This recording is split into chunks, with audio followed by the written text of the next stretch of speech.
tomorrow here or Friday would be fine too. Whatever works. I don't. Yeah. So.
Daisy, Yeah. you were around when we did our big winter event in Mountain right? The what? We had our winter festival back at Mountain Elementary. Sleigh Yeah. rides. When we had the fire truck with Santa on it? Yeah, buddy. We're bringing it back. Yes. Come back this year.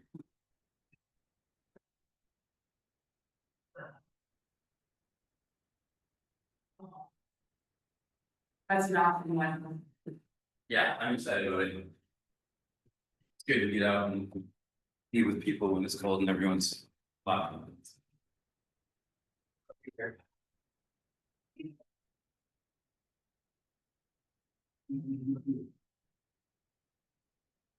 I guess I do, but nothing that I'm going to complain about. How's that?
You need a friendly date, sure.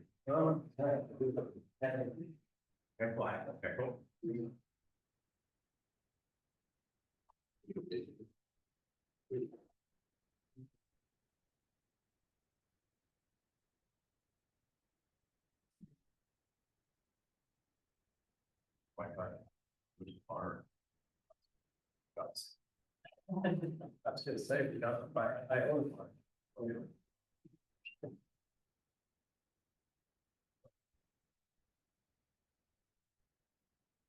And also.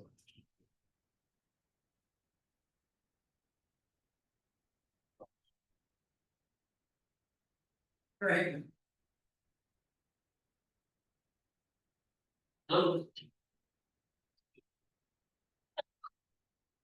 Maybe.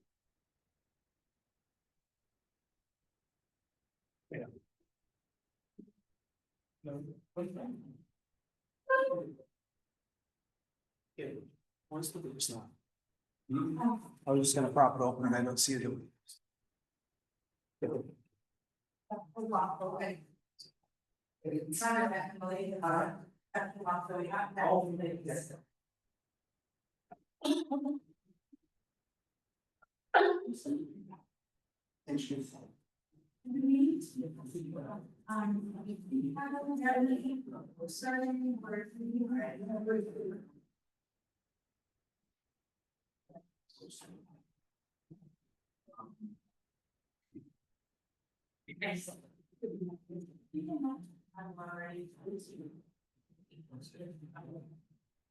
That's, she's got. She's got connections.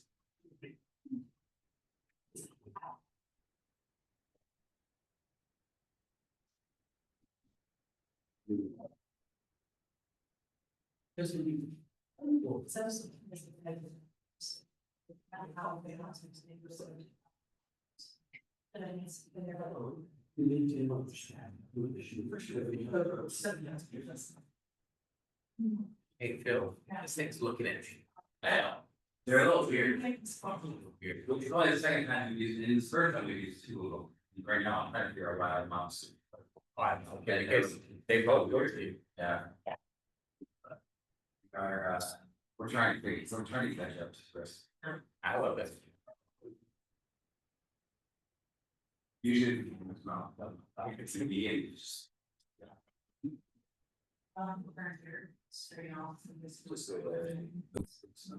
This. The others. I don't know.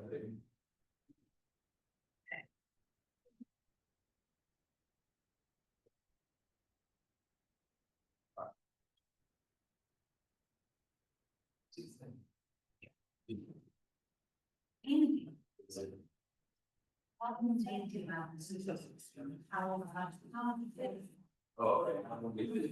Yeah.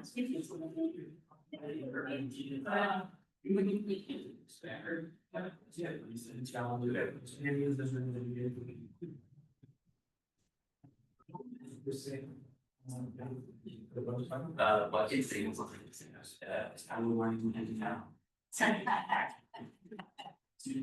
I was so they have. It was that's what this called. So she is.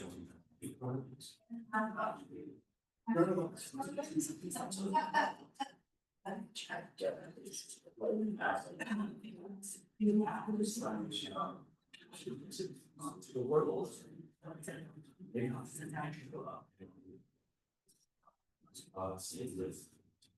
Yeah.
Yes, so I saw that my kind of.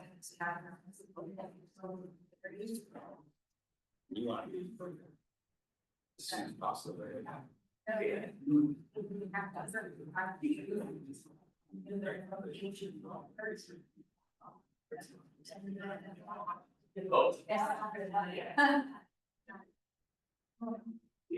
Yeah, well, that's.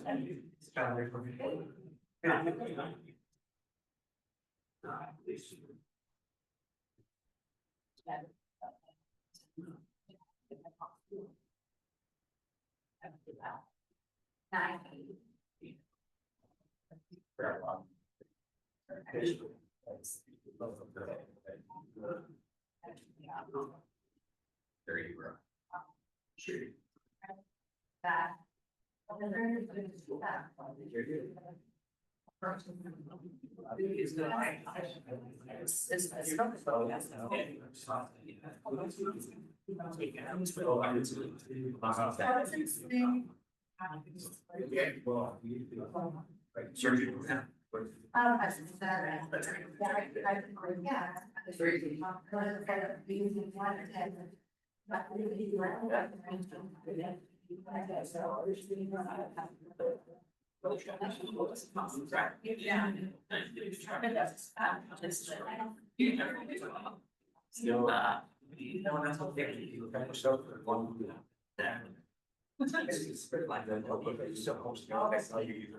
right. Okay, good evening, everybody. I know we're a couple minutes after 6 already, and I'm gonna go ahead and first of all, it's in my screen, so I'm paying attention.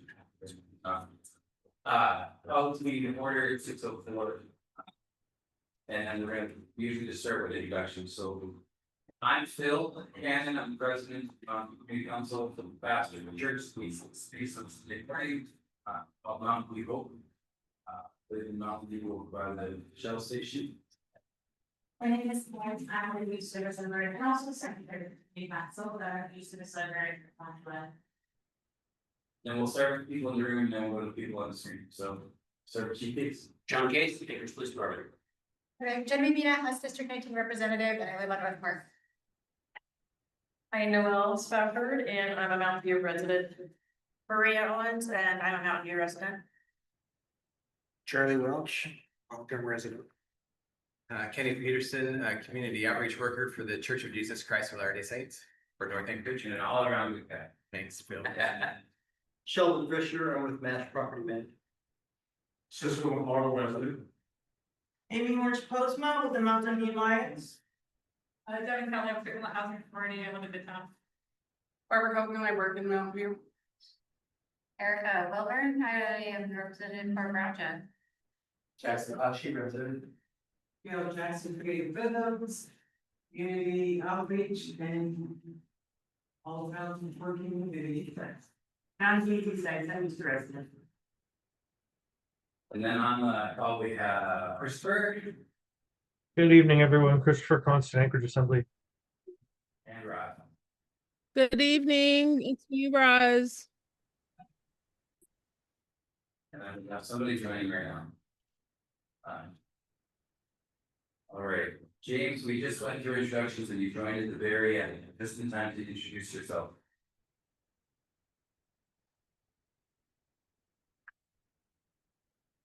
Are you there, James? All right, we move along. So there were some agendas printed on the, printed, put out on the table there. They were also sent out via email and are posted on our community council webpage. But you have, so, entertaining motion to approve. So moved. Check. Any discussion? Needs to be changed? All right, then, all in favor, raise your hand. Great. Motion, all opposed? Okay. Motion is, we have an agenda. I'm gonna, because of the kind of the things that we have coming up on our agenda, I wanna keep things in terms of reports kind of brief tonight. And I'm gonna give a piece of my report and then kind of make a shift, and that is.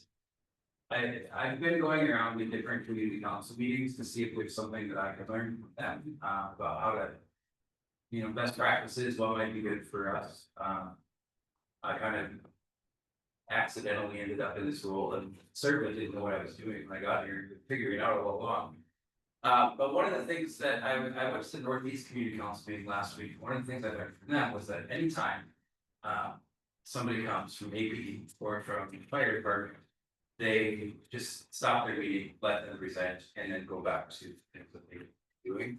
And I thought that first night I would just start by implementing that practice. Chief Case is here with us tonight, and he has something to present, and so I'm gonna let, he has something to be at 6:30 now, and so I'm gonna kind of defer to him. We'll do his time, and then we'll go right back into our agenda. So, Chief. Okay, so. Geez, about a year ago was probably the first time that I came to the most recent version of the community council meeting and started talking a little bit about, Davis Park and some of the other issues that we had in Mountain View. And we kind of gave you a preview of where we would go over the next year or so. And Davis Park debate happened, and another one of the steps. Last week we had some AP employees with municipal employees that were on Davis Park doing some beautifications, painting, things like that.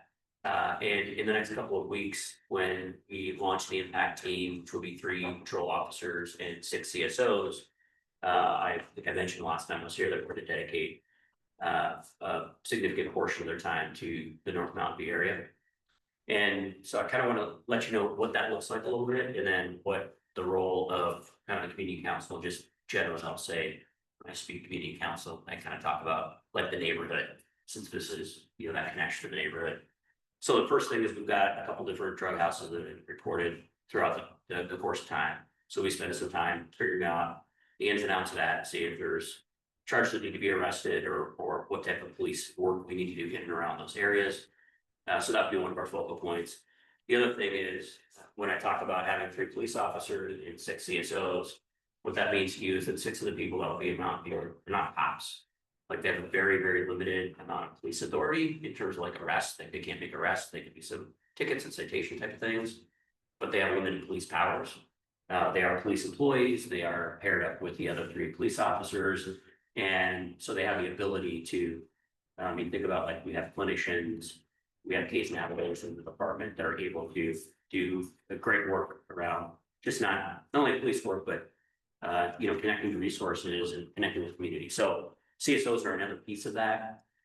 You'll easily be able to identify them because they're big bright colors. So their cars will look similar to officers, but their uniform and their cars are going to match.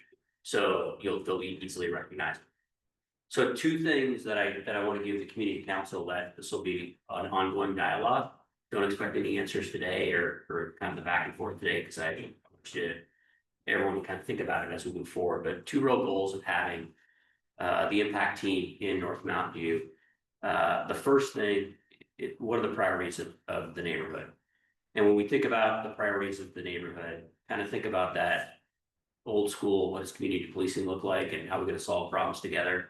Typically, the challenge is that the community says, I want A, B, C, D, and the police department goes, we'll give you D, and the rest, like, not really our problem or our concern. When we bring these resources into Mountain View, A, B, C, and D hopefully all together. So what those concerns are, what maybe some of the solutions are, how we can help, how we can partner with the neighborhood and the community. That's kind of what I want to work through. Your concerns and how you want to solve the problems may be different from what the police department's ideas are. The idea here is what your solutions are. We want to try to adopt those things and see if we can make it work. If it doesn't work, try something else. But we really want to kind of try to meet the needs of the Mountain View area with some of your solutions that you're coming up with. So that's the first thing. The second thing is we're gonna kind of launch a very low level, what we're referring to as a diversion program, within Mountain View with the impact team. And what we mean by that is, first of all, when we talk about diversion, we're talking about criminal diversion. So somebody commits a crime and we send them off into some other path other than the criminal justice system, because sometimes criminal justice system is the way to go. Sometimes it's not the way to go. And one of the things that we want to start trying in Mountain View with the impact team, because they're going to be in and around the community quite a high number of hours of time.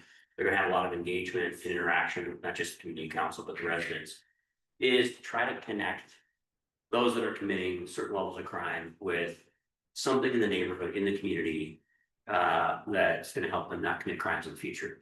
So think about Mayberry, think about, a small area, a small jurisdiction where, if Johnny commits a crime, we take Johnny to pastor, we take Johnny to, some influential person, organization or group, that can kind of help Johnny get on the right path. What we're trying to avoid is there's certain folks that commit certain crimes, when we take them out of society and put them in jail, nothing gets better for them, right? They spend 1, 2, 3, 4 days in jail. They lose their car, they lose their job, they lose health benefits, like there's all sorts of stuff that happens. That means they're not getting in a better place. Now, I don't want anyone to get confused that like we no longer believe in the criminal justice system, put them in jail. That's still a path, but there's sometimes it's not effective. And so to try to keep some of these folks on their feet, maybe they're working, maybe they have a place to live, they got kids, they got a family. How can we keep them upright moving forward? Just not engaging in certain behavior in the future. So I know, like, for some of you who are nodding, you're like, you understand the philosophy, how we make it work becomes a little bit more challenging. And it's not going to work day 1. It's not going to work day 30 or 40 either. It's going to take a little time between the police department and the community. How do we make this work? What do we have available in and around Mountain View to try to make sure that we're keeping some of these folks on their feet? We got great businesses in Mountain View. We got businesses that need employees. Maybe sometimes that means we're connecting somebody in Mountain View that's committed a low level crime with a job for one of the local businesses here in Mountain View. So we're getting kind of help with the business, we're getting help with the community, we're getting help with somebody. Let's kind of have a lot of opportunity and sort of providing that. Think along those lines. So there's no rules for this. There's no, 20-page document I can lay down and give you and say we're just going to follow this book. This is something that we're going to crash around together and see if we can make it helpful. And for those of you who are a little bit concerned about, well, what if this goes bad? I can tell you that right now, the level of crimes that I'm talking about, it's going bad right now. Like, we're not being effective as a criminal justice system. So like, if there's a failure, the failure is already happening. We're going to be no worse off than we are right now. We can only be successful. So, so those are the 2 things I want to leave with the community council and just say, think about it, talk about it. I'll be back next month if you want to kind of chat about it. I think, Phil said he's going to forward it to you about some concerns, kind of for point number 1. And once we get the CSOs and the officers, kind of boots on the ground in Mountain View, you start seeing them around, we'll start building those relationships. But we're going to do everything on the enforcement end for the drug house that I mentioned, as well as, taking gym equipment for the kids. So that's kind of, we want to cover the spectrum to try to kind of bring back Mountain View so it's a little more comfortable to live and kind of good friendly open environment for you guys. So I have a question, is this kind of like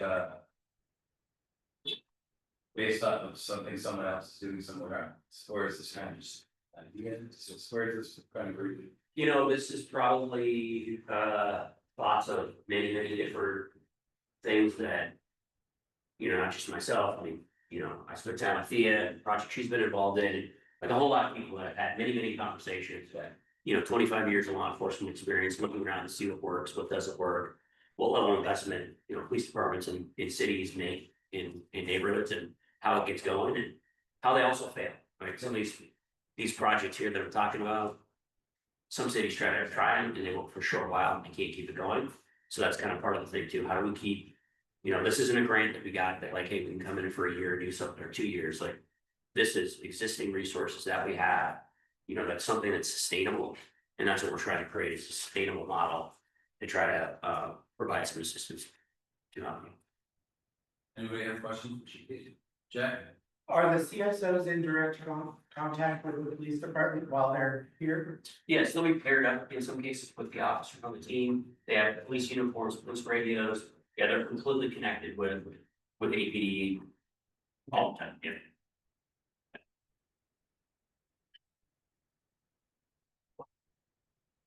TK, so AO 2025 requires to obviously pass, it's being implemented officers are going around interacting with different homeless populations all over the county.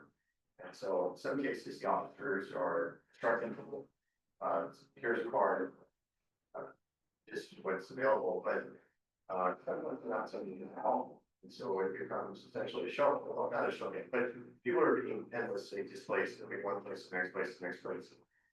Essentially, no border. And the unfortunate reality of the situation is winter was coming. There's not enough shelter in town. The option. And obviously, when people do not have tents available, other things available, you're going to start to see people die, and they're also going to start to get serious frostbite, fingers and toes. And yeah, it's sad, but I don't know what you can do to try and communicate that to people, but you're not.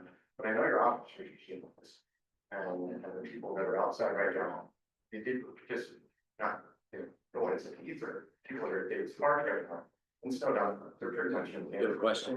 So the question is, where do these people go? And because if the shelters are full, when they're outside, they have to go somewhere. And the alternative is now everybody. Let him answer your question. Can't afford to rent. So where did these people go that are outside? We had like 2 days ago about a camp. Hope went out, Cap went out. 6 of the people that are camping in the poor place, 24 hours later. So I don't want it to be gross over exaggeration of like everybody's just moving around. It's a shell game. We have contact with people, and yes, some people move on to a different location, and there are some people that there's a shell game, no doubt about it. But there's also a lot of people that are getting housed. So the answer is, you and I are not going to create a perfect system, but I can tell you we're housing people, we're getting people into treatment, and that's a fact. Rosalind, you have a question? I don't have a question. I just have a statement. It's a simple sentence. And ultimately, I just want to say I feel like you're listening, Chief Case. So thank you and then what I heard was restorative justice in Mountain View. So keeping the community connected at the forefront to me is what matters the most. And I do look forward to the upcoming conversations. Your questions. All right, thank you. All right. Really appreciate it. So then I'll go back to my president's report. I did submit a written one. It's back there on the table. You can read it there, or if you're on the call, you can read it by going to I think it got posted with our agenda on our community council webpage. But a few different things. I'm not going to just read it to you, but there are a few things that I want to highlight. One is that I think that we've had some really great engagement at the Mountain View Community Council, like at community council level over the last year. And I think part of that has to do with, we've had some really big items that have affected the community in significant ways. That has to do with our Davis Park and the abatement. And then before that, what was just a really big camp and figuring out everything that goes along with that. The transition of Boys and Girls Club being the operator community center to municipality. Like, there's just been some big ticket items that have been on the forefront for Mountain View, and we've had really great participation. And because of that, I'd love to create opportunities for more community council involvement, because there's more people and lots of voices that kind of all deserve to be heard. And so one of the things I'd like to do is I'm not sure how to talk, like what order to talk about this, but I would love to develop our committees.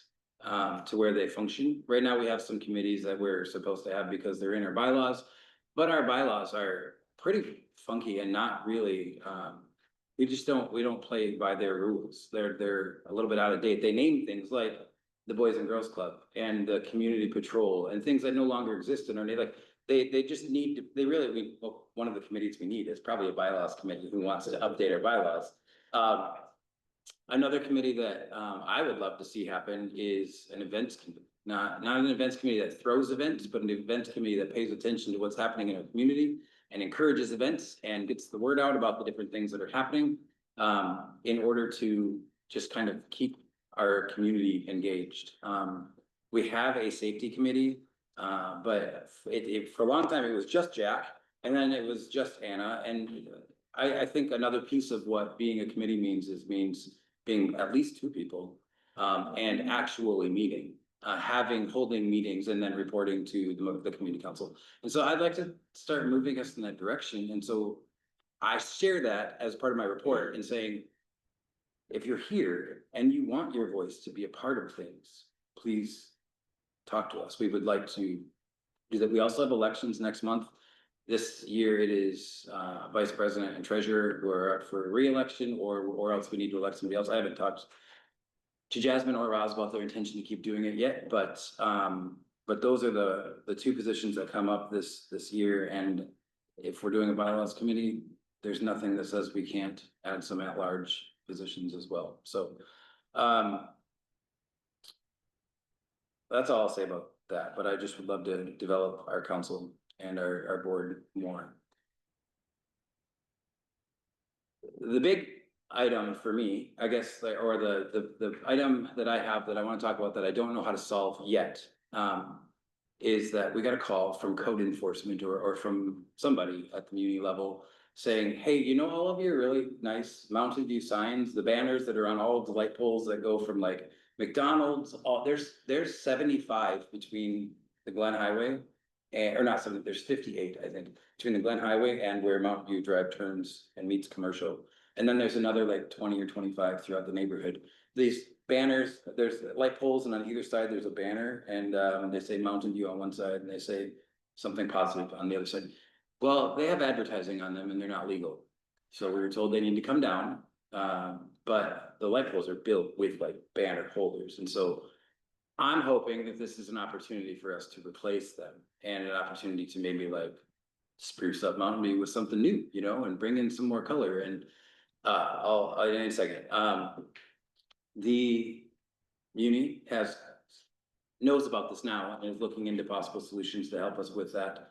I wasn't aware that there were quite so many of them. They're very expensive. It's like when I told them, okay, so if we have like 75 or 80 poles, Signco was the company that made them the first time. And I said, how much are they per pole if you do it at that scale? It was like, 15 or $1,100. And I was like, oh. Does every single one have advertised them? No, half of them do. Okay. Yeah. So we only So, replace half. so we really only have to replace half of it. And that's a piece of it, is that there's two banners. I think one says, I don't remember which one's which. But on the right-hand side, there's an advertisement, and the advertisement is for whoever the sponsors were that helped put the banners up in the first place. So it's Cooking the Housing and GCI and stuff. And the only reason that the city realized it was because Arby's called and said, hey, how do we get some advertising on those signs? So, and they said, wait, advertise, what are you talking about? And so then they came out and noticed it. So that's the way it works. So, we don't have a solution yet. The land trust folks have all of the original artwork and they know the artist who originally designed them. So we have all the stuff that I think access stuff that we need, but if we ended up doing anything that needed redesign, I think we'd want to do some sort of community process. I think it should come from the community, not just have some outside person design something for us. So Phil, I'm going to jump in for just a minute. Would you please email me whatever correspondence you had? Absolutely. Yeah. That's all I have on that. And then the last thing is we have, Charlie. Did the community council put those up? we helped with the land trust, put them up. But it was a part of a whole, I wanna say like branding, revitalization. I mean, Devin might know even, were you around during that time when they were like, no, okay, but there was a big push in like 2014, 2015 in Mountain View, and that was a piece of a much larger puzzle that also included, I think, a lot of the housing stuff that Cooking was doing at the time and trying to bring business into Mountain View and Cisco. Do we know where the funding will come to? Where what? Where funding will come to? Not yet, we don't, yeah, so. But we're working on it. So there's that. I don't know what else to say about that. We have, oh, Jack? One thing to look into is if we are allowed to mention who funded the replacement ones, even though they don't have the advertisement on there, is that still considered advertising? If it's not on the banner? Oh, I don't know. I think it's just, I think that there's literally a unit like. So, you know, let our know that we will spread the word that they put on telephone or whatever. Right on, right on. Lastly, I just want to say that we have a couple of events that are worth pointing out, because we only meet once a month. And I don't know, I just feel like I just want to put them on the radar. Tonight I brought with me 2 sign-up sheets for people to sign up for, annually we do a trunk or treat in October, so which means we have 1-2, I guess, meetings between now and then to announce it, but if we do it on Halloween this year's on Friday, and it's always a really great turnout. And I feel like it's gotten bigger every year. So I would say come help us throw a really great party where kids in Mountain View can come and safely trick or treat. You don't have to be in Mountain View to come and host a trunk. But and then the other thing is that back before COVID, my church used to throw an event at Mountain View Elementary School called we called it the Mountain View Winter Festival. We're bringing it back this year, and it was a really big, fun, cool event. We brought I hope we'll do it a lot very similarly. We had like live reindeer. The fire department brought the Santa's Express fire truck, and we had the guy who drives the horse and buggy downtown come and give like hay rides into like people and like drive throughout the neighborhood and like, you know, hot cocoa and tables and games and all sorts of fun stuff. We're gonna do it this year in the Clark Middle School parking lot right here, and it's gonna be December 20th. I think I put that date in my report. So, but I'm looking for partners to help. What's that? Okay, times. Oh, I don't remember off the top of my head. Oh, can I announce the times next month, Peggy? Got 2 to 4 in there. Okay, all right, it's on my report. So it's 2 to 4 for which one? For the Winter Festival? Okay, all right. And I think the trunk or treat's usually like 6 to 7. Oh, 6 to 7. There you go. That's it. That's all I want to put out there. There's still plenty of time to announce the different things for that. The other thing worth mentioning is that our November event is usually trying to rally the neighborhood to come volunteer to help with the Thanksgiving blessing, which happens, I think, the Monday before Thanksgiving, whatever date that is. So, any questions? I'm gonna stop talking.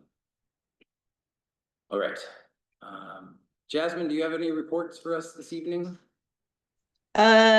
Yes, I feel crazy. It's August, yes. So I wanted to just recap on the Mountain View Street Fair. And then even though the Mountain View Music Festival is technically a different hat, I still wanted to share here. And just first and foremost, again, tell everybody thank you. It was great weather. It was a great turnout.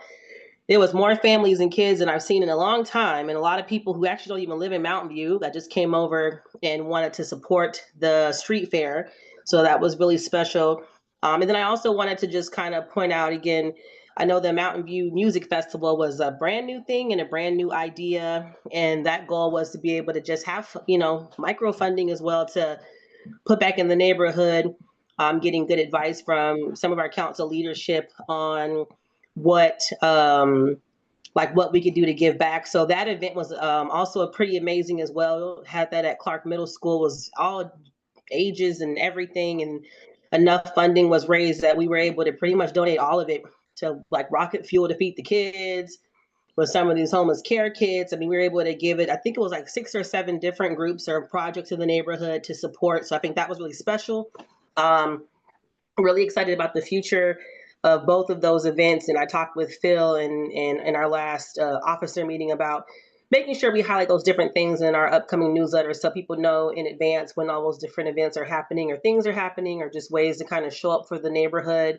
So I just wanted to just really tell everybody thank you again for that weekend. It was a great look for the neighborhood, and I think it could be, you know, bigger and better for future years. Outside of that, um, if you haven't seen it, they extended the survey for the Mountain View Community Center because we needed more responses. So that was a blast. That was just texted out to parents in the schools, and it's still live for a few more days. I think we're going to talk about that later. But I just didn't want to forget that if you haven't seen it yet, the survey to comment on the future of the community center in terms of like programming, hours, desires, goals, and things. The one that was put on our community council page weeks ago is still live, and I could reboost it. And I just wanted to share that because Bree and Dave and the whole team has worked pretty hard to make sure neighborhood voices are heard on that survey, to include putting it in different languages and getting out different formats. So that's all I have. Thank you. Anybody have a question for Jasmine? I don't have a question. I do have a comment if nobody does. Do it, go for it.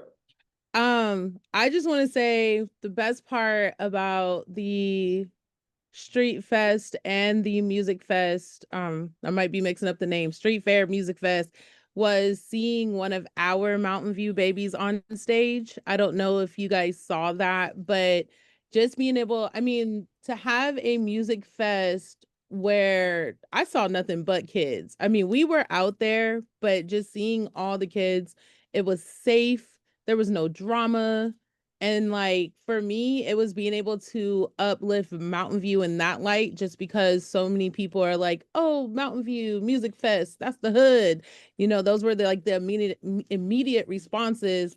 But to see David Banner pick up, and I can't think of her name, and I'm sure her mom is in the crowd. Mom's in the room right now. Okay, but to see her and for that to be highlighted, like that was one of the most special things ever, I think. And just to and then I think another thing that's cool is I know a lot of our babies don't go to and it's only because the rec center was mentioned, but I know a lot of our babies don't go to Bartlett High School, but do.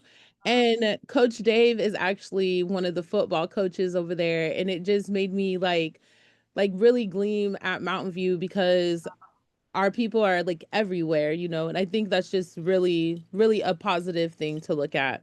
But I did want to shout those two things out, and I'm looking forward to that and all the events that we do. Thank you guys. Thanks. Brad, are you okay? I know that you may have some updates for us on school stuff, but can we? I can wait if you want. Assemblymember Constant needs to go by 6:45. I'd love to have him give an update before he has to go. Yeah, no, that's fine because I think I have a robust thing for school, so he can go. Okay. All right. Member Constant. Thank you, Rosalind.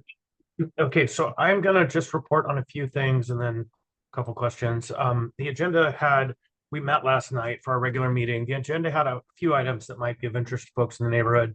The Muni appropriated funding for opioid harm reduction, for public health emergency preparedness, for HIV and AIDS prevention work, also funding for health education to prevent teen unintended pregnancy, as well as funding for supplemental nutrition services and WIC at the health department. So we were able to refresh funding into those services. They are available at the health department. Also, we added funding into the nuisance property abatement fund, which is how we are being able to get out there and clean up some of the properties, board them up, and in some cases tear them down and prepare them for reconstruction. On that note, there is a new map, and I've been looking for the link. I can't find it anywhere, that details all of the vacant and abandoned properties that have been entered onto the vacant and abandoned properties list. And that, as soon as I can find that link, I'll make sure to share it. But it identifies that in North Anchorage, including Mountain View and Fairview, all the way to Turpin and kind of towards Ship Creek, that we have approximately 60 or 70 properties out of a total of 190 or so citywide, muni-wide, not citywide. So a strong preponderance of the vacant and abandoned properties are in the north of Anchorage. There are a few projects that are happening right now to move the ball to try to seed some funding and support for updating and improving and restoring vacant and abandoned properties. We have approximately $1.3 million available that we need to appropriate before the end of the year to begin some of that work. You know, there are those who argue we should just really tear down a lot of those properties. And I continue to say we need to do some kind of an assessment of the properties to determine which ones can be updated and which ones do need to be torn down. And so that includes properties that people have been talking about quite a bit in the neighborhood. And with that, I'll just kind of leave it there for now. Also, we are working on I should say there has been introduced an ordinance. It's very interesting. It's been misinterpreted by members of the kind of community. It requires property owners who rent properties, who have properties that become unlivable and they have not been working with code enforcement to improve the properties and make them safe, that they would actually be on the hook to pay for moving expenses to get people relocated if their properties that they've been making profits on are no longer rentable. And so that conversation is going to happen at the end of September in front of the Assembly. Also, we're working on proposal to make it easier to and more flexible to reconstruct or rehabilitate non-conforming structures. Some of the challenges we face with deteriorated properties is once you make a certain number of upgrades, a percentage, if you will, of upgrades to a property, then you must bring the property up to code completely. And so we are looking at some proposals to streamline that process, not at the sacrifice of safety, but for sure, maybe at the sacrifice of some of the kind of aesthetic and other elements, but also to just streamline the times and get the properties moving. So that public hearing, I believe, is set for the 9th of September. Also, a member introduced another sales tax proposal that would fund a series of priorities, none of which are property tax abatement. I think that the three areas are, one second, I'll be able to identify them for you. He calls it, it's Mr. Martinez has introduced, called it Penny for Progress, and it funds infrastructure, it funds direct investments in workforce, low-income housing, construction, development, funds targeted investments in behavioral and mental health facilities, crisis response, and supportive systems. And so there's a lot. That conversation will come back before the Assembly on the 9th. I don't anticipate anything passes at that point. It's just the conversation just began.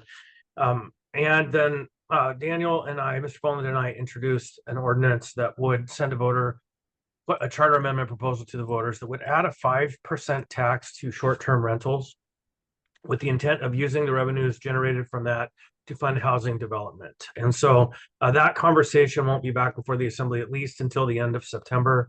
But the idea there is to not put restriction on the short-term rentals, but to make sure that those properties that are being taken out of use for residential uses in the community are making an investment in increasing and improving residential uses, which could be used for infrastructure improvements. It could be used for essentially housing trust type activities.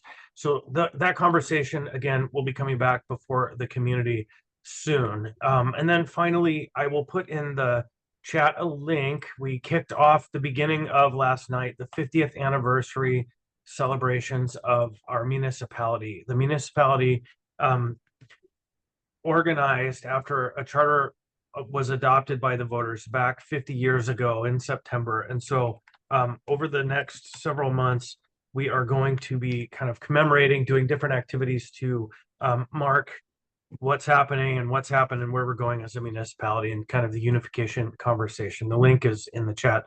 Interestingly, we really didn't have any items related to homelessness on the agenda last night, which is rare. And so I don't have a ton to update other than, you know, they're in the process of kind of continuing to implement the new policy that they have adopted or that we have adopted. I didn't support it regarding kind of more robust ability to move people from encampments. But the teams are working really effectively at this time. to get ahead of it. I would note that the HUD secretary was here last week, 10 days ago, just a couple days before that big summit that happened. And him and Sullivan are continuing to talk about trying to find ways to mitigate the failure of the federal government to fund homelessness services equitably in Alaska, in Anchorage, which is why we see such a problem in our streets. There's no money, no housing. It's a simple equation. The solutions, of course, are complex. And so anyhow, that's my report. I'm here for a few questions if folks have them.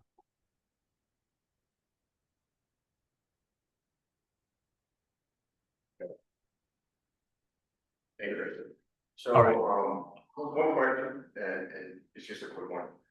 So clearly there are gonna be a lot of people stuck outside this fall, and I know you may agree or disagree with what level of support is provided.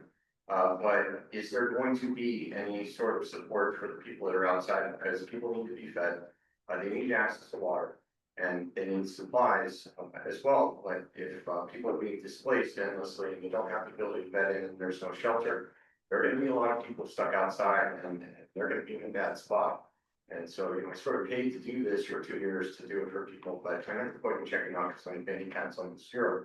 And so this remains to be something on the ending stage, or with the loss or. But anyways, that's my question. Is there any support coming for the people that can't get into shelter, whether it's food, water, any sort of basic necessities, so that they don't end up in a bad place? Thank you.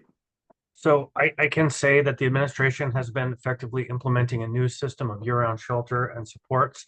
The Assembly has been funding those services as we are able and have resources. And at this point, I think we haven't shut down any supports. And so in coordination with the administration, we will do absolutely as much as possible to ensure people are safe and well and have their needs met that we can across the winter. And so I think the biggest difference between last year and this year, or the last 5 years and this year, maybe the last forever and this year, is that we actually have a coordinated plan and a body working together, the administration, the Assembly, to effect these changes. And so we also did one thing of note, finally get an audit for 2023. The Bronson administration only conducted one audit in the years they were in office, and that was the 2022 audit, which was done by mostly the previous administration. And so we were just able to close the 2023 audit, which means we're starting to understand our financial position. We underspent substantially on staffing, and we underspent on policing, we underspent on a number of things. So there may be some resources that come available, but we aren't quite finished with the auditing process to understand if we have a fund balance. But I'll end where I began. We are uniquely in a position where we are starting to effectively work together between the branches. And we have a plan this year like we haven't had before. It's not just lip service. I would also note that we have substantially increased our ability to move snow with new purchases of equipment and new purchases of kind of supplies that will support that. And so we believe that we will be able. Last year, we didn't spend much on snow removal because there wasn't much snow. We are prepared with that. And so there may be resources available. It's all a work in progress. And the budget process, I should have probably said this in my report, kicks off next week. Actually, you'll see the 120-day letter come from the mayor, which should identify in it priorities. We haven't seen it, so I can't speak to it, about how we're going to enter the early part of next year on the question of homelessness. And so that would be my response. Coordination is happening. Thank you. All right, I don't see any other questions. Thank you for being here. Thank you all. I'm sorry I couldn't stick around. I appreciate you and good luck with your elections, and see you soon. Thanks. Jasmine, you said you had one more thing you wanted to say?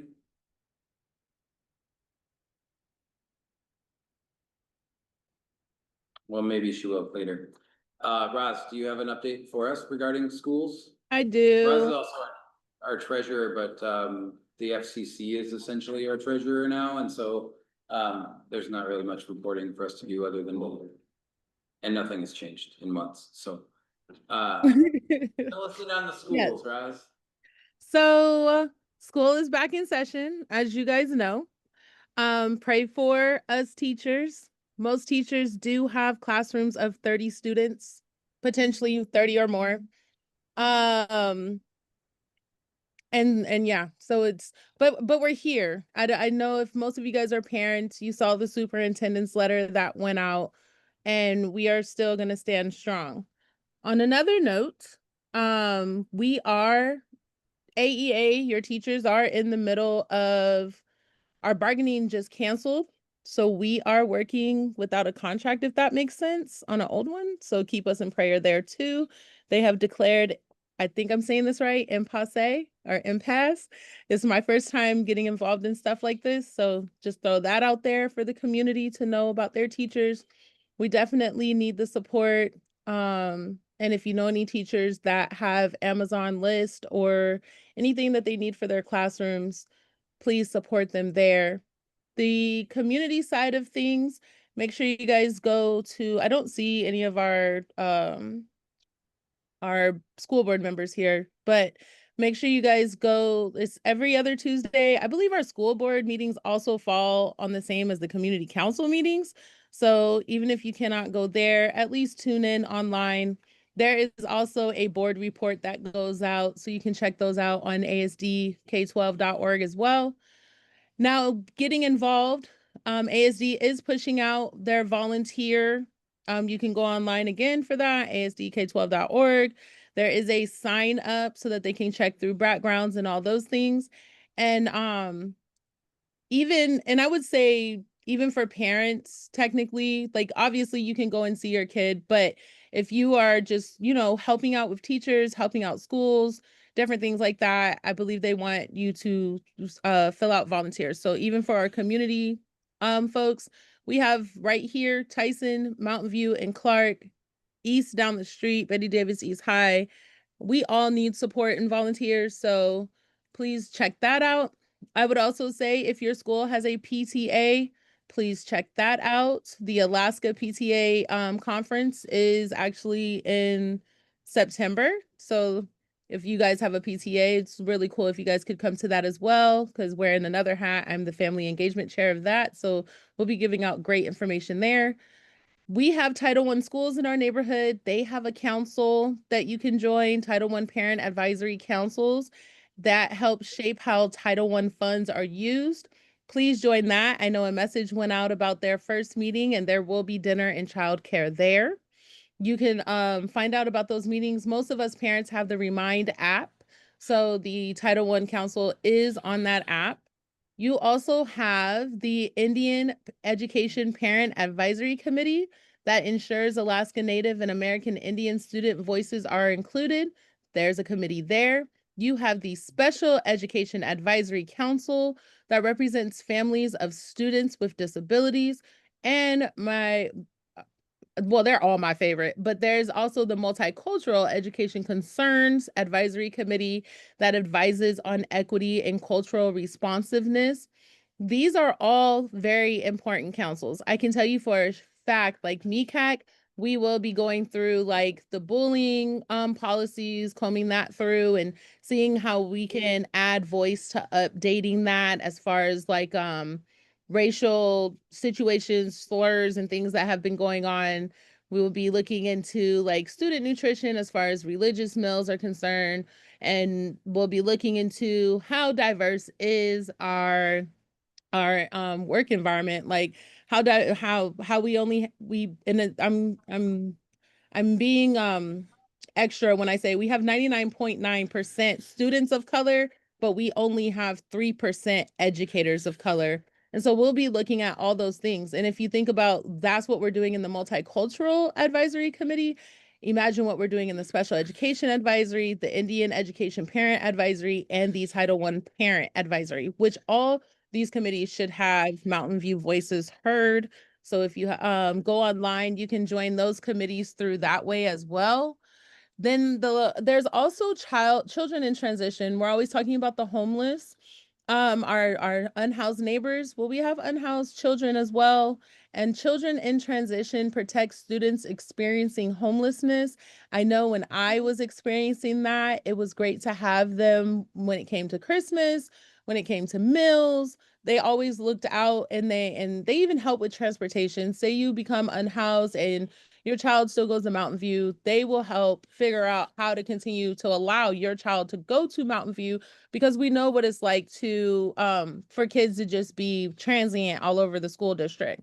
So if you need any help there, please check that out. That is also online. And then we also have the migrant education program that supports students whose family move for seasonal work, but also us wonderful people that do our fishing, berry picking, hunting. They also look out for us as well. I always feel like Alaska's migrant education is a little different from maybe Cali or Texas or anywhere, because we are doing sustenance things like that. And so that is also a great program that I feel like you guys should also take advantage of, from all the way from tutoring to life jackets and things like that, even summer programs. So I mention all that because I think it's important for us to also bring our concerns directly to ASD leadership and school board members as a community, and that's a way to do it. So yeah, that was that for that. I also think, Jack, I think if you're in there, you should know about, we have some curriculum things that's going to be coming up that I think is really important. Our secondary, and this is for any secondary families, our secondary English current textbook, which is called Springboard, is looking to be discontinued. So I am trying to figure out and find ways how our voices can come to that table as well, so that our secondary babies are looked out. I don't know if you guys realize, but in this current year, this is these sixth graders coming in is our COVID babies that experienced a lot while they were in kindergarten.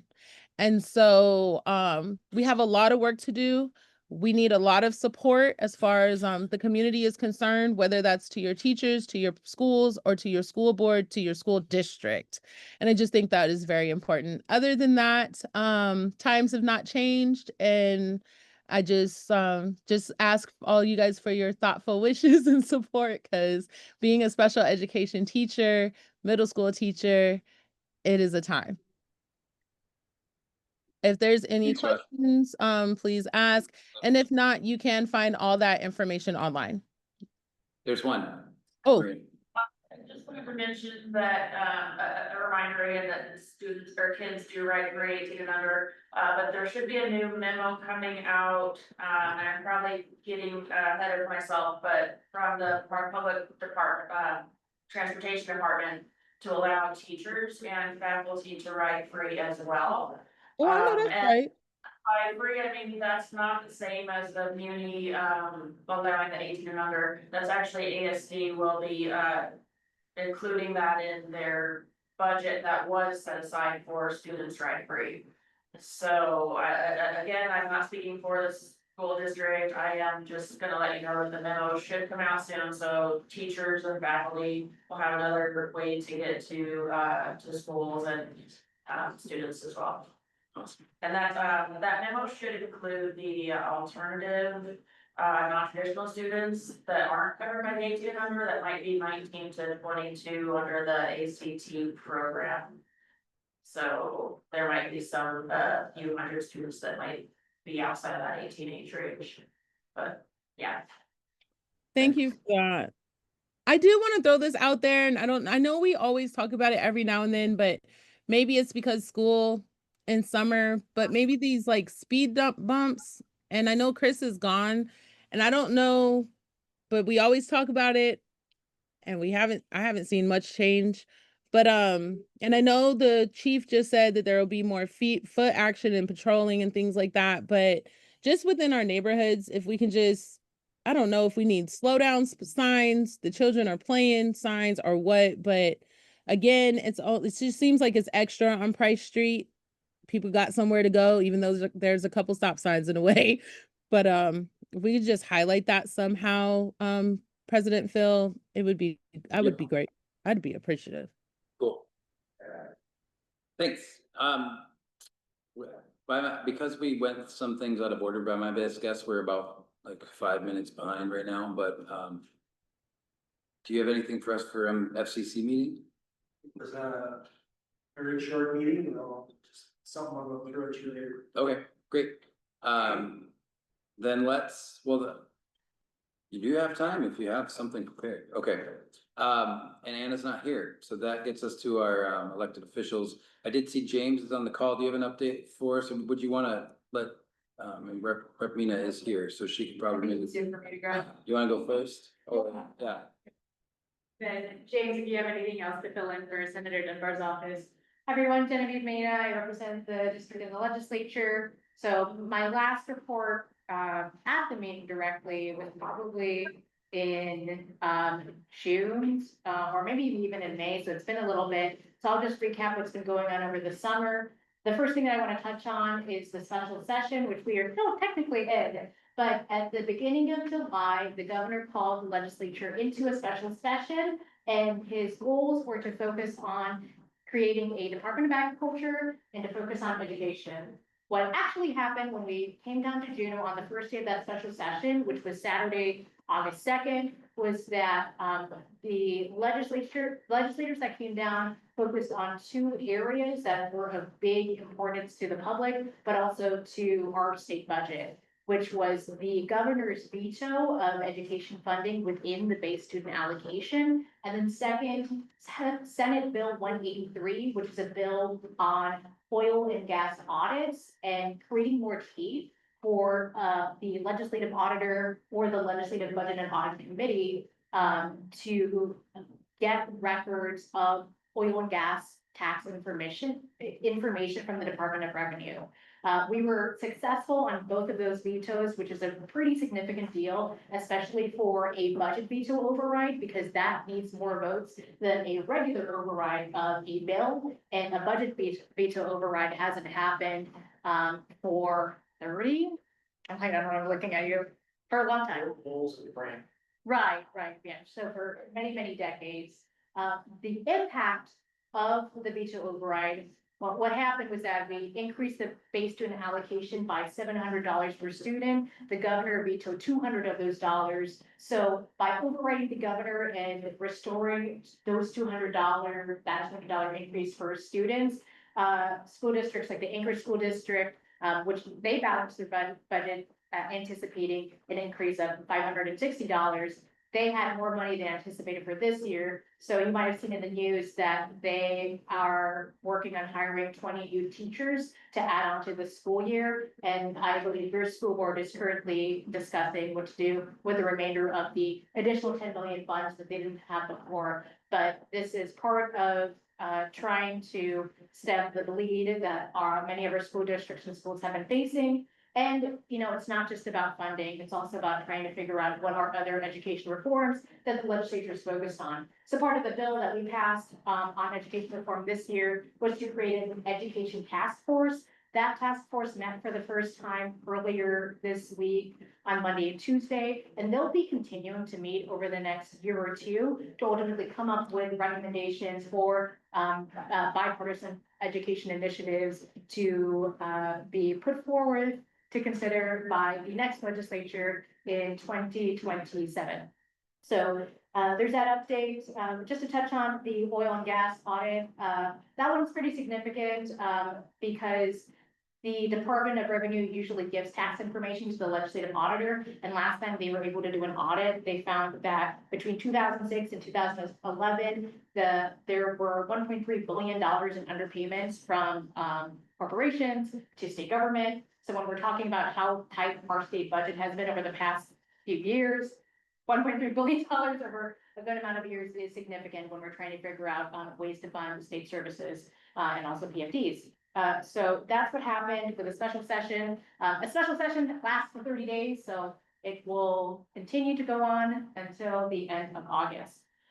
Second, I want to touch on the budget reconciliation law. I don't think I talked about that the last time I reported to the council.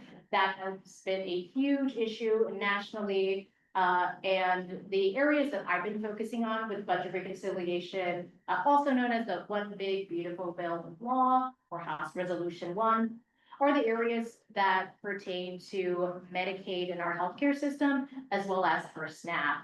And you also might have seen in the news that there are a lot of negotiations and changes with that law. what's important to consider is that there were many provisions that make that law's impact on Alaska a little bit different and more delayed than other states, but there's still going to be an impact. I'm in a situation right now where as chair of House Health and Social Services, I'm still trying to figure out what is completely going out of the bill. The biggest changes are going to be the implementation of work requirements for Medicaid. We currently have that for SNAP, but not for Medicaid. And that's going to be delayed for a few years for this state. But that is going to impact a lot of Alaskans. The second is the creation of a new rural health transformation fund. So it's a big new pocket of money that's only going to last for 5 years, and states have to make sure that they invest the money properly to improve healthcare infrastructure. We have a lot of questions about how that fund is going to work in the state, how much money we're going to get, and who the money is going to go out to. And I covered SNAP, I covered Medicaid. So those are the general healthcare portions. We are planning to have a committee hearing from the Department of Health about this law, and we're still finalizing the date. I'm hoping to have it by the end of September, but we'll keep everybody in touch because there's been a lot of questions about what's actually in the law and how it's going to impact Alaskans. I think there's going to be a little bit of a hit to our budget over the next year, and then over the coming years, the hit to our state budget will continue to increase. So if we plan properly and we know those impacts, then we can figure out how we can help accommodate and work with this on a state level. My biggest concern is just the fact that I know a lot of constituents have still been experiencing delays from the Division of Public Assistance related to their SNAP and Medicaid. And now there's more work for the department to do in order to comply with these new provisions from the national law. So my goal is to make sure that we can support the Division of Public Assistance to make sure that our neighbors are going to be getting the benefits that they've applied for, because that's essential for everybody's daily living. Final thing I want to touch on, this is kind of a side project that our office has been interested in. For a while, I've heard a lot of interest in the change of the polling location from the rec center to the elementary school. And a lot of people have had issues with how far away the elementary school is, especially if you're elderly or if you have a disability. And I don't see any reason why I can't go back to the rec center, especially since it's not under the Boys and Girls Club anymore, but by the Muni. So I reached out a little bit to the Muni and also to the Division of Elections, because I think they've had a little bit of turnover in their division. But one thing that I will posit to the council is that if the council has interest in supporting the move of the polling location for this area from there to the rec center, I would heartily welcome a resolution. Yeah. Cool. Oh, one last quick recommendation, just on Roz's comment with the speed bumps. We could have public transportation just present to the council, because I think that Airport Heights Community Council has done a good job doing resolutions in support of speed studies on different streets, and that can also create a path for figuring out which street specifically where you want traffic calming. And then if you all put that on your CIP list, your community, what's Capital improvement projects list, both the city and the state consider that if we ever have money for projects. Happy to take any questions. I have a quick one. Yeah. Do we know how long current backlog is?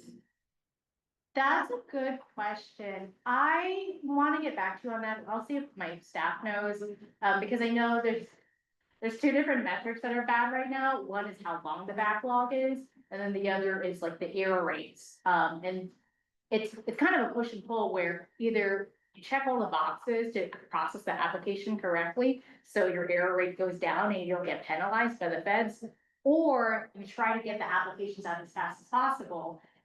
And so I don't know the number right now, but happy to look into that.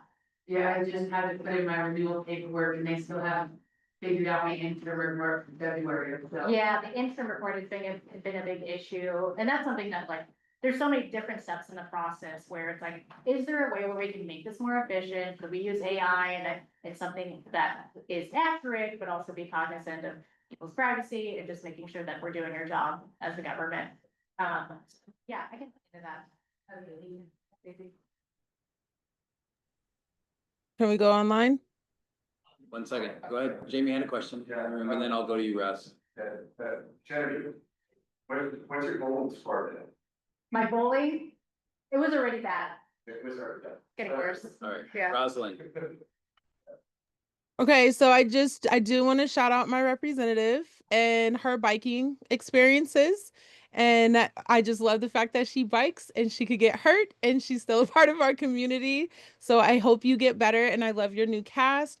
Also, I want to say thank you for getting that veto override because that was very important. And I don't see Forrest's person anymore, but shout out to Senator Forrest for getting the permissions to come up here to be a part of that veto override. If y'all don't know, that was very important because I feel like he would have been the one vote off had he not been able to get those permissions to get here. And our school, I mean, our districts would not have gotten the $700 BSA. And that definitely helped Anchorage School District as far as I'm concerned. And we still have more work to do. So, but I do want to thank you for that. There was something else, but I'll save it. I just really appreciate the work that you're doing, G, and continue to do great work. Oh, those delays, they're horrible. I had to do my stuff back in June. It is now August. I don't see a foresight on it, so I want to add to whomever spoke in the crowd as well that now my food stamps and my Medicaid is all on hold, which is very hurtful. So yeah.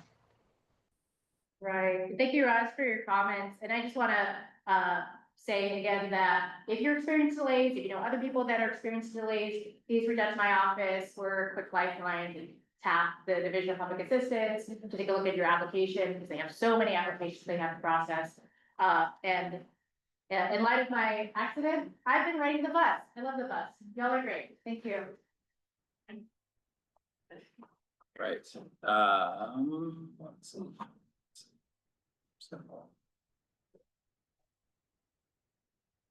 I can't figure that out. All right, so, that James jumped off the call, so I think you must have covered it all. So good job, Genevieve. That brings us to our new business and our presentations then. And the first thing on our agenda for, as far as that is concerned, is I think most people are probably aware by now, but the city is creating a new congregate homeless shelter on Fifth Avenue at the former Fantasies on Fifth building that was turned into Open Door Baptist Church and is now being branded as Linda's Place and will be a shelter. And Sheldon is here from MASH to present on that. MASH will be the operator for the shelter, and it is, while it is very much on the border between Mountain View, Fairview, technically Airport Heights, and downtown, it is within our community council boundaries. So he's here to present on what's going on. Yeah, and we're gonna go to all the community councils actually, so thank you, it's nice to be here, and I'll just take a minute and give a little bit of our background. I don't wanna spend a lot of time, but then ask, open it up to questions that people may have. Again, my name is Sheldon Fisher, and I don't actually come to this project with a career in providing homeless services. Mark Begich and I actually formed MASH 5 years ago, and we bought the Aviator Hotel downtown with the intent to redevelop that, and we're well on our way, almost completed with that project. But very early into that, Nancy Burke from the city came to us and asked if we would house 20 homeless people. And we said, okay. And that started us, when we started, the city asked us if they kind of committed, they would provide all the services. And fairly quickly, it became apparent that they needed us to step in and do that. And by the end, we were housing about 270 people. We were providing case management, housing management. We had a medical clinic there. We had a Suboxone clinic. We conducted addiction recovery classes, Narcotics Anonymous. We had life skill courses. I taught an emotional resilience class, which was a class that tried to help people to recognize emotions and deal with them in healthy ways. my wife and I every week conducted a game night with our guests just to try to create a sense of community and a place where people could thrive. And we did that with fairly minimal impact to the downtown community. I think if you met with the downtown community council, they would recognize the work we did not have a dramatic impact on the community. And a big part of that, I think, was that we really tried to create an environment that people valued and that they liked being there. And then we had a set of rules that included both their behavior inside of our environment, but also to the larger community. And we would work with people if their behavior deviated from those rules to try to help them change and improve. So we intend to bring all of those elements to Linda's place. The city's asked us to have a medical clinic, and we'll do that. We'll have behavioral health services provided there, but we will supplement that with a lot of these other services we described. And we're excited about the opportunity. We think it's a great location and anxious to work with this community council and all of you to make sure that it's a place that people feel good about and are pleased with the services we're under. Any questions? Yeah. Commissioner, it's good to see you again. Yeah. I think George is the staff. Yeah. I worked in Governor Walker's administration, so that's what we do. Back when we had much more money, like we think a lot more fun. My question is more of a concern in relation to the concentration of services that we're seeing in this particular area. It's not necessarily an objection to what is being proposed. I'll let others speak to that if they have concerns to it. About 10 years ago, we had Rural Cap bring in Safe Harbor, which is Housing First, which is adjoining to this property. And then at the time, the owner of the Merrill Field Inn, Ajit, came to the council with concerns about that. I think he sort of came to the conclusion of you can't then join him. And so the last year or two, he's been leasing his property, Merrifield Inn, to Henning, who also has roughly 100 beds, congregate shelter, which is directly next door. And now this property is going to, I'm not sure exactly what the total capacity would be. We'll house 100 people there, although I will comment that, and Thea is here from the administration, you can talk more to this, but there is not an intention to house people at Merrifield. So that will not be continuing going forward. So that will be small. It's been closed. It's been closed down. So, but we still do have a Housing First operator next door. Yeah. And so one of my concerns when you have a congregate shelter next to a Housing First operator, one of the challenges is getting people to participate in the programming, to try and have success with those folks. And I'm worried about, Chris for years called it like the vortex of, East Anchorage, concentration of services where all the stuff's being put in one location. And, it's directly above essentially the correctional complex, Brother Francis. It all seems to be going in certain areas. And the more we concentrate, it seems like we're putting people who are on a path trying to get into housing and sober living next door, directly next door to a congregate shelter, where that might not be the immediate priority. And so that can be problematic for those folks. So I'll comment and then. Yeah, I thought we did.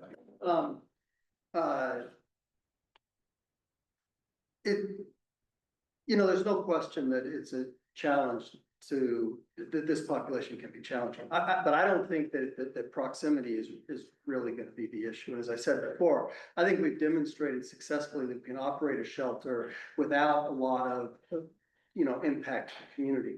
I will also say that in the last year, I think there's been actually a decrease in the number of people housed in the area you're talking about.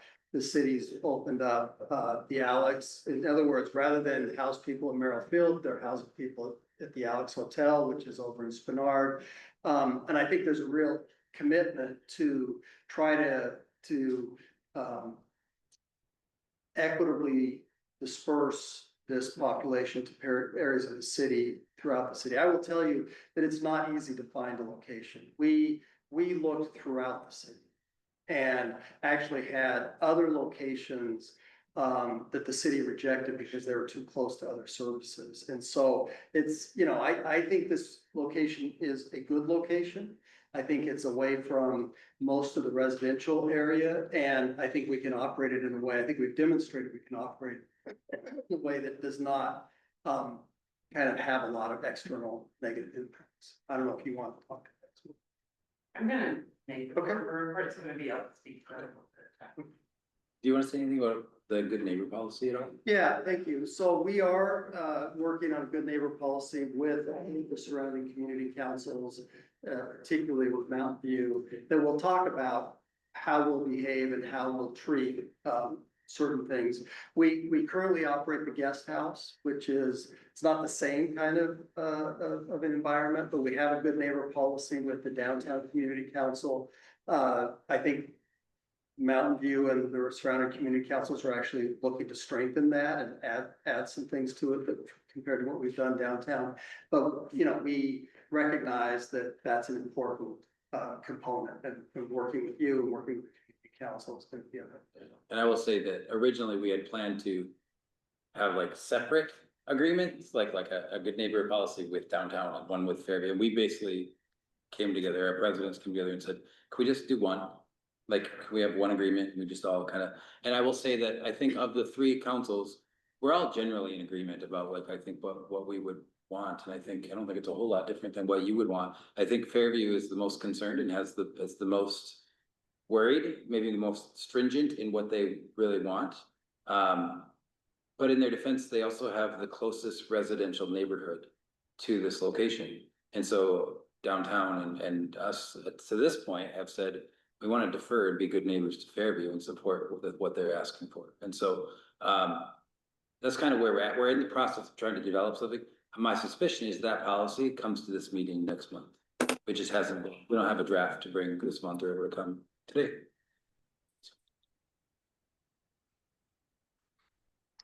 Okay. Well, thank you. I have a question. Oh, sorry, go ahead, Peggy. So my question is why do we need a good neighbor policy when in the presentation of your letter, it states that you have the opportunity to call APD. I can tell you, if I have an issue, I'm not going to call you first. I'm going to call APD. And that's great. And I have we have no concern with that. I think that the good neighbor policy tries to create a framework in which to address any issues that might arise or might there might be a feeling like we need to adjust some of the operating parameters that we're working with. And so it's really, it's not a substitute for the police. It's just intended to create a framework and contacts and a way to address any issues that might arise. Okay. And my next question is you had said you're going to have a small medical clinic on staff. Does that mean you're going to give out medications, i.e. mental health medications to these individuals if needed? Or is it just primarily a small fix-it clinic, like if they get a scratch or need a Band-Aid or something like that?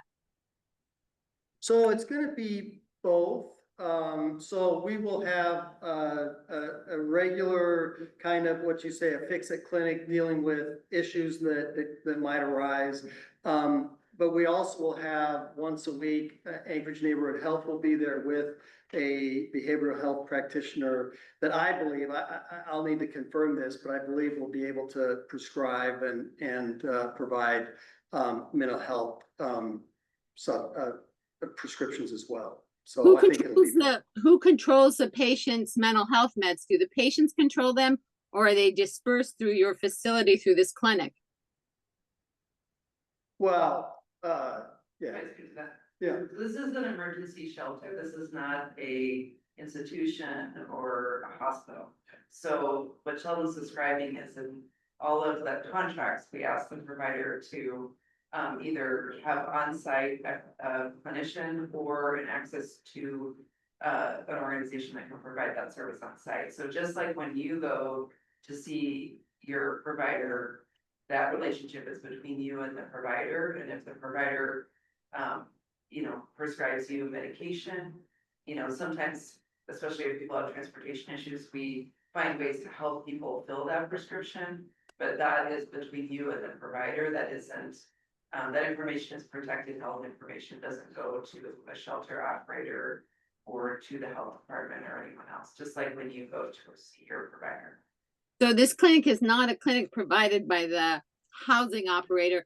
It's an outside contractor that's coming into the facility at the request of the city per contract? Well, it's a little bit of both. In other words, our contract with the city requires that we have certain facilities there's certain capabilities that include both medical and behavioral health clinicians. And then we're working with Anchorage Neighborhood Health that they will come on and provide services on site. But as Thea says, it is a patient-doctor relationship. And just like it's protected information, but it's also, it's not any patient can choose to take their medicine or not, right? I mean, it's just a service that we're providing to try to help people who are trying to make changes in their lives. Okay. When does it open? We're looking to open on the 2nd. Okay. So just after that. Thank you. Thank you very much. Thea is here from the municipality. It's your turn. Great, thanks for having me. Made about 1 billion notes, so I'll try not to take too much time. My name is Thea Agbebeba, and I'm one of the special assistants to Mayor LaFrance. I focus on issues related to homelessness, health, behavioral health, public safety. There's been a lot of things discussed tonight that are things that I feel like we're trying to work on as well, which is great, and I really appreciate the partnership that we have with the council and with the neighborhood. The banners, we're working on the money, so we're gonna try and shake some money free to make that work out. One of the things that came up recently and from one of your business owners, Alaska Butchery, and then the APD group was at the Lions Park doing some work about a week ago, and I did some mowing too. There's some locations in Mountain View where we did traffic calming and created those kind of dead end streets where there's some planters and bollards and awnings. One of the ones next to Alaska Butchery, there's a lot of people hanging out there, and there's some problematic behaviors happening. So we're working both with APD and our outreach workers to kind of attend to those areas, but also talking with our folks. There's a little bit of a debate. Is this a street thing or is it a park thing? So I'm kind of working with both of those departments to try and figure out if there's some changes we might want to make, or at least just some maintenance to those areas to make them a little bit cleaner and better for the neighborhood. Chair Constant mentioned the number of vacant and abandoned properties that are in this area. That's something I'm hot on right now, so working a ton on that. We have kind of 2 pathways is how we're thinking about it. One of the pathways is through code enforcement and abatement. When a property gets to a point where it really does need to be torn down, we have some funds available right now to do that through code enforcement. And we're trying to add some additional funds to that so that we can prioritize some of the most problematic properties and actually help them get torn down. So that's kind of one pathway. Another pathway is, you want to answer the question? Okay, another pathway that's been brought up, and we have a couple different folks who own property here in Mountain View that has a structure on it that is either vacant and abandoned, or it maybe should be, right? Like it's in various states of disrepair. And in some of those cases, the landowner would like the property to be torn down, but maybe they don't have enough money to do that. And then they'd like to either build new. In other cases, they might want to rehab the property that they have. So one of the things we're trying to figure out right now is what are the ways that we can help property owners both kind of assess the condition of those locations to kind of find out, is it worth putting money into this? Because I know many people here maybe had that experience where you're like, oh, this is a great fixer upper, and then pretty soon you spent all your money and you're still not really fixed up. We want to avoid that situation. But in situations where it really could be fixed up and made into housing again, we want to be able to provide some support. There's a really great example in Juneau. They have a housing fund there that is a good model that we're looking at, as well as some other places around the country. And I think Chair Constant mentioned there's some funding right now that needs to be reallocated. So we're trying to figure out we can use that, as well as we're finding some other pots of money. So more coming soon on that, but I just want you to know that we're both kind of working with some of the specific property owners here, as well as kind of more generally, how do we support redevelopment? Another thing that's going to be coming to the assembly, it went through planning and zoning already. And this is one of those things that sounds super wonky, but I think it's actually really a great code change that's coming forward. Right now, I think it's being called the relocatable dwelling units code change. And what this will do is make some changes to code so that people who own mobile homes, which right now there's not really an easy way for you to replace your mobile home. There's not really a legal pathway for you. And that's a real problem, obviously. This code change would make it so that you could replace within a mobile home park, you could replace a, an old trailer, for example, with other types of dwelling units. So you could use different things besides trailers to replace that unit, which currently isn't allowed. It would also do things like it would make a little higher density in those areas. And then there's some other parts of it that will allow small dwelling units on other, in other zoning areas. So this would be kind of your tiny home idea. Those would be addressed in this code change as well. So even though it sounds wonky, it might be something worth listening to and maybe giving your opinion on when it comes to the assembly in September. Part of the reason I'm excited about that is because maybe a couple months ago when I was here, we talked about the micro units project. I'm happy to say that we signed the contract with the contractor yesterday. It's going to be Visser Construction was the selected bidder. We got 12 proposals, which was really great. So we had a wide variety of proposals to choose from. Some of the reasons we chose this proposal was because he was proposing to do piped sewer and water connection to the project. Those of you who are familiar with In Our Backyard, which is great, but they have to actually like pump they have to pump out the sewer and pump in the water on a regular basis, which is okay if you've got 5 people there.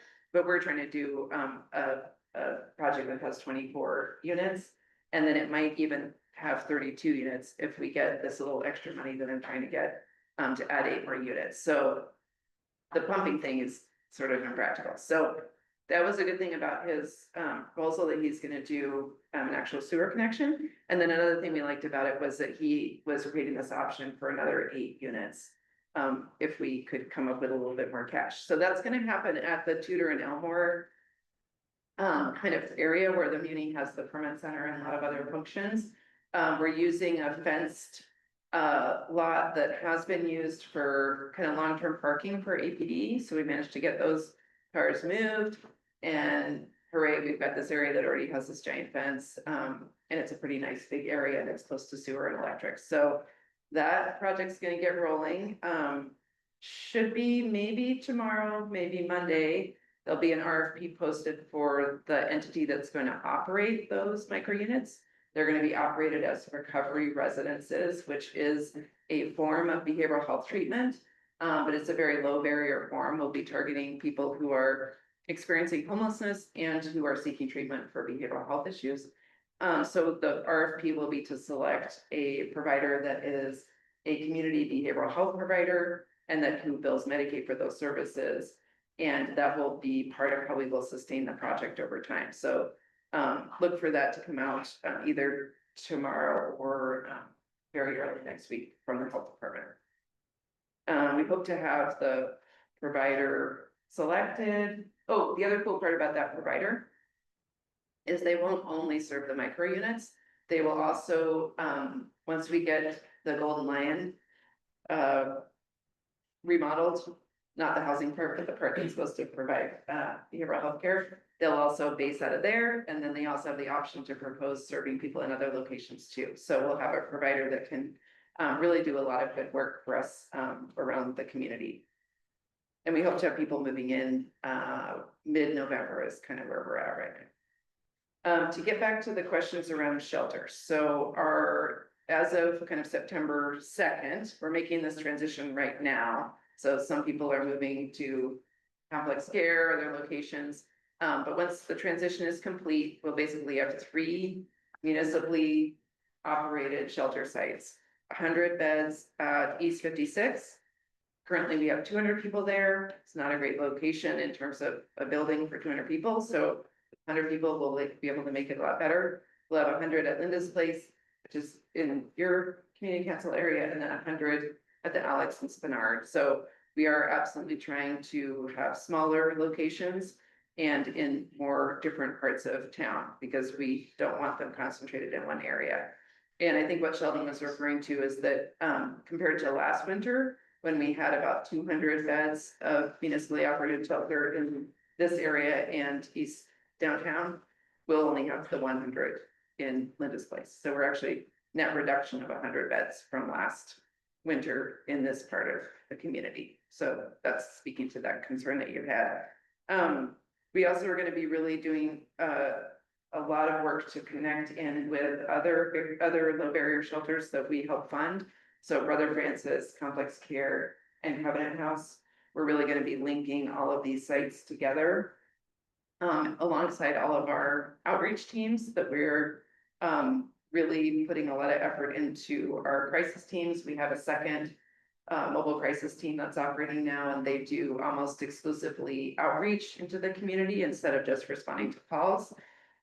There are PPs. We also have the safety patrol. They've been doing a lot more targeted outreach in certain parts of the community. So this is one of those areas following the Davis abatement. We wanted them to have more presence here and downtown and midtown. And so I just got the data back from them today. They've actually done a ton of contacts. So speaking to some of the concerns that Jamie was raising earlier, our goal really is to have a system where there's a lot of outreach and contact, that when people need shelter or they want to go into treatment or they need help to get home to their family or to get into housing, that we have those resources available to help them when they need it. We also have the option to add some surge capacity at Linda's Place and East 56 if we don't have enough beds in the middle of the winter, for example.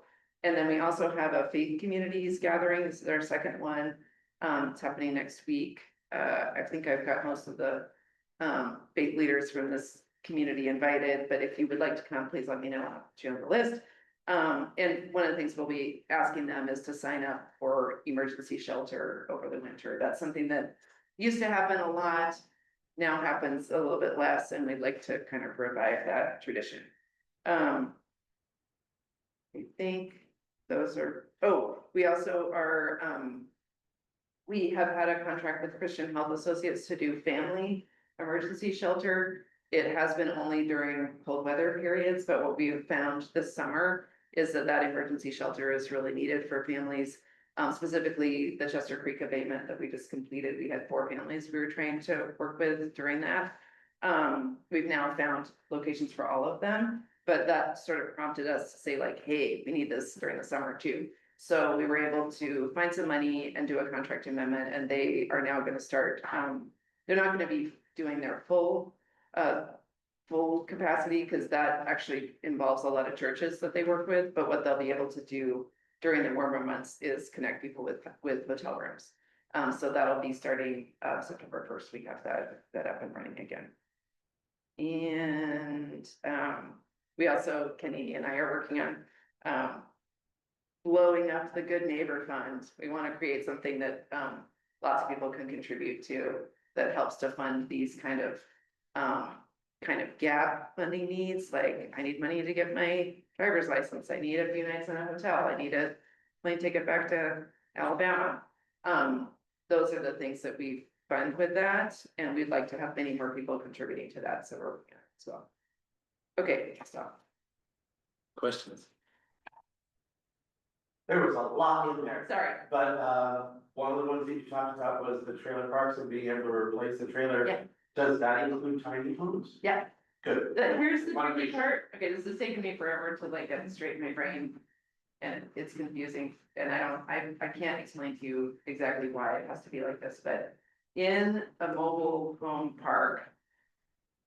Anything we put there can't be on a foundation, so it has to be on the same kind of foundation that you would have for, you know, a mobile home. If we do a tiny home, say in a backyard of a house, then it has to have a foundation. So the building unit is the same in those different locations, but in a mobile home zone or community, I think we're calling it, can't have a foundation. And I can get you like the resource of the person who could answer the questions of why that is. But that is something that the law is looking at addressing. Well, that's sort of that's how the code change is gonna be proposed. Okay. Even though it sounds a little goofy, that's how it's gonna go. Can't go into the trailer parks, but the foundation of tiny homes, you know. So the same, and correct me if I'm wrong here, because I could be, but my understanding is you could basically have the same type of structure, the same dwelling. But in the mobile home park, you couldn't have a permanent foundation. And by my house, I would have to have a permanent. Okay, perfect. Okay. Devin. I was wondering for the, if the meeting goes in and demolishes the structures that are abandoned, is there gonna be some kind of lead placed on the property, so there's not essentially like a gift property owner for 57,000? Yeah, so we're kind of trying to figure out a few different ways to address that, so. In situations where it's a property owner that's just been like stringing us along for years, and we can go enter into agreement. And then there's a lien on the property, and then when the property sells, the community gets paid back. That's kind of the traditional arrangement, and that's a good arrangement when it's somebody who's like. Not somebody that we're trying, I mean, that we just need to get the thing torn down, right? And that's how we replenish that fund also. But there may be instances where it's a rehab situation, or we're trying to do a demolition so that the property can be kind of quickly developed for new housing, where we might have some other arrangements there and other specifications. So we might be able to put into place an agreement where development needs to happen within 2 years, and it needs to be for this income level or those types of things. And then in that case, perhaps we wouldn't need to be paid back. So those are the things we're trying to figure out for the rehab part of that. Those are just ideas at this point. I had a question about it. I also wanted to address that concern as well. Most of the time, in my experience, when you have properties that become uninhabitable for a condition, it's because the owner doesn't have the financial means, not because they disdain for the tenants and tear things down. It's because they just don't have the ability to upkeep them. And so placing a lien on a property makes it more challenging for them to sell the property, in my experience, as a real estate license. And it can actually prohibit many investors, local individuals from buying it, but not outside investors or large corporate investors who would tear down. Many of these structures can be rehabilitated short of tearing down. And I have a concern with discouraging local investors and local people who want to approach and do this, and satisfying a lien that may also dictate what type of housing and what kind of rents can be charged. Seems like an inappropriate interference of local government to come in and say, hey, you haven't had the resources to keep your property, now you can only rent it at these rates, which also reduces the value of the property. Now you've put a lien on it, and you've reduced the marketable value of it, which is kicking something more. Yeah, no, I think you're very well articulating the challenges. So, and when we look at the list of vacant and abandoned properties, sometimes what you said is absolutely true, that somebody would love to deal with the situation, but they don't have the means. Other times, they do have the means, they're just stringing the whole thing along. So we're, exactly, so that's what we're trying to do is. There's a lot of individuals who are. We're trying to figure out a solution for both of those. And Yep. you can't harm the ones who don't have the means. Agreed. Because you don't want to benefit unscrupulous. Yeah. Investors who Agreed. fly my kite. Yeah. So I think that, I work, like I said, I work with people who oftentimes are in distress, and I'm working with a client, but this past week, I had this opportunity to deal with the new ordinance that the mayor brought forward with the assembly, was passed, I think it's 20.584S. That has an exemption of 10 years of municipal taxes on the structure. So it's intended to be an exemption of the existing structure, so you're not exactly intending to bulldoze something, right? So you're looking for someone who can rehabilitate the structure. And my seller is elderly and distressed and does not have the resources to fix it up. So I'm a real estate licensee and I want them to be able to market this property. They need to sell because they don't have the money to fix it up. So functionally, the way that this new law, which has been passed by the assembly, my understanding, would work is you have to add it to the vacant abandoned registry. So to legally meet the definition of vacant abandonment, it has to have not been used as a residence for the last 180 days and not have been offered for sale. So by definition, when they put it for sale, it is no longer vacant and abandoned, meaning it is not eligible for this tax credit. So they're stuck. How do they don't, the seller never has the money to fix it and take advantage of this tax credit. It's the buyer, right? And the investor who's gonna use the tax credit. But the minute they put it for sale, it's no longer eligible. Who gets to use the tax credit? yeah, so this is a question for Nolan in our office, who has addressed this. I know there is a way that we're working on the exact issue that you brought up, but I don't have that answer for me. I can get it for you. Okay, because I have a client who he's being fined on a daily basis and being told he needs to put it on the registry. He's got thousands of dollars of fines. And he wants to list the property before the snow hits. Because it won't be accessible once the snow hits. And his only opportunity to take advantage, we love the tax abatement, I think it's a phenomenal idea, and it will probably bring him a buyer. But the minute he puts it for sale, whether he lists it on Craigslist or the MLS, doesn't make a difference. By definition, it's not eligible for the. I know, I think we need to get you in touch with Nolan, because I know that's not exactly how it's intended to work, so. I know, Yeah. and my concern is that any real estate agent will run into the same problem. Yeah. So when we do these kinds of proposals, run them past the Anchorage Board of Realtors. Okay, I mean, we do get quite a bit of feedback, but that's a good suggestion. And again, I didn't work on that one, so I don't know if that's. if I realize that's that Yeah. it's their job, they're the legislative branch, right, they should be doing this too, but I really want to take advantage of this to help benefit my client. Great, and we're trying to come up with a lot of different tools to address exactly the person you're talking about, and I'm super well aware that some of the things we're doing will benefit people who can do large scale developments, and that's why this part we're working on right now is to figure out how do we actually help the person who either wants to do the redevelopment or needs it demoed by us to make it more possible to sell it, because that's what they'd like to do, so. And we did that and with 408 North Pine, very great. Yes. Thank you. Great. One last question, and then we gotta keep moving. So I have a variety of questions, so I hope I get the same. You get one. 4 to 5 minutes, no, You no, don't. it's a couple of questions, because Just- there, We have to end at 8 o'clock. We have more agenda items. We just spent an hour together before this. Ask one question, Jamie. it's something. So, how many homeless are outside? Because if you go by coalition numbers, as of May 31st, before they went ahead and started. Jamie, you asked, no, pause. You ask this question every meeting, though. But it's. Every- it's You have an the update. point. It's the point is that if there are only 300 beds of shelter available, not including the others, just the ones, that the community is funding. And that these numbers reflect the people that are outside, then the question becomes, what happens to these people? So May 31st, before they started hiding the numbers, you had 556 were in shelter 30 days to May 31st. Then you had some 34 set to go inactive. They have no idea where those people went. They've just gone outside. 5 to 10% self-resolve. And then once they hit over 90, the 333, they essentially stop tracking them and counting them because they don't know where they've gone. And many of them do not self-resolve, they're just outside. And so the simple fact is, they went from this coalition with data, you can actually understand what it was. We have, This Jamie, went where we they have wanted to community be. member comments at the end. If you have a question for Thea, So the ask question it. is, how many people are outside? And are you adding additional beds besides the 300 per winter? Because per these numbers, 1,623 hits within a 90-day period.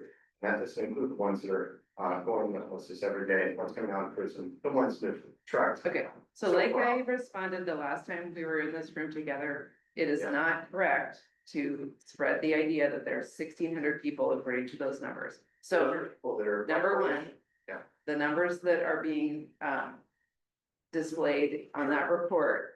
I've literally had like 2 meetings in the last 2 days to try and improve what information we're sharing and make it more intelligible. Because I think what we're saying right now, I think if we're very honest, I think you're correct in saying we don't know exactly how many people are outside. And part of the reason for that is that a lot of people are not outside all the time. They're coming in and out of shelter. They're sometimes going home for a while. They're going into detox.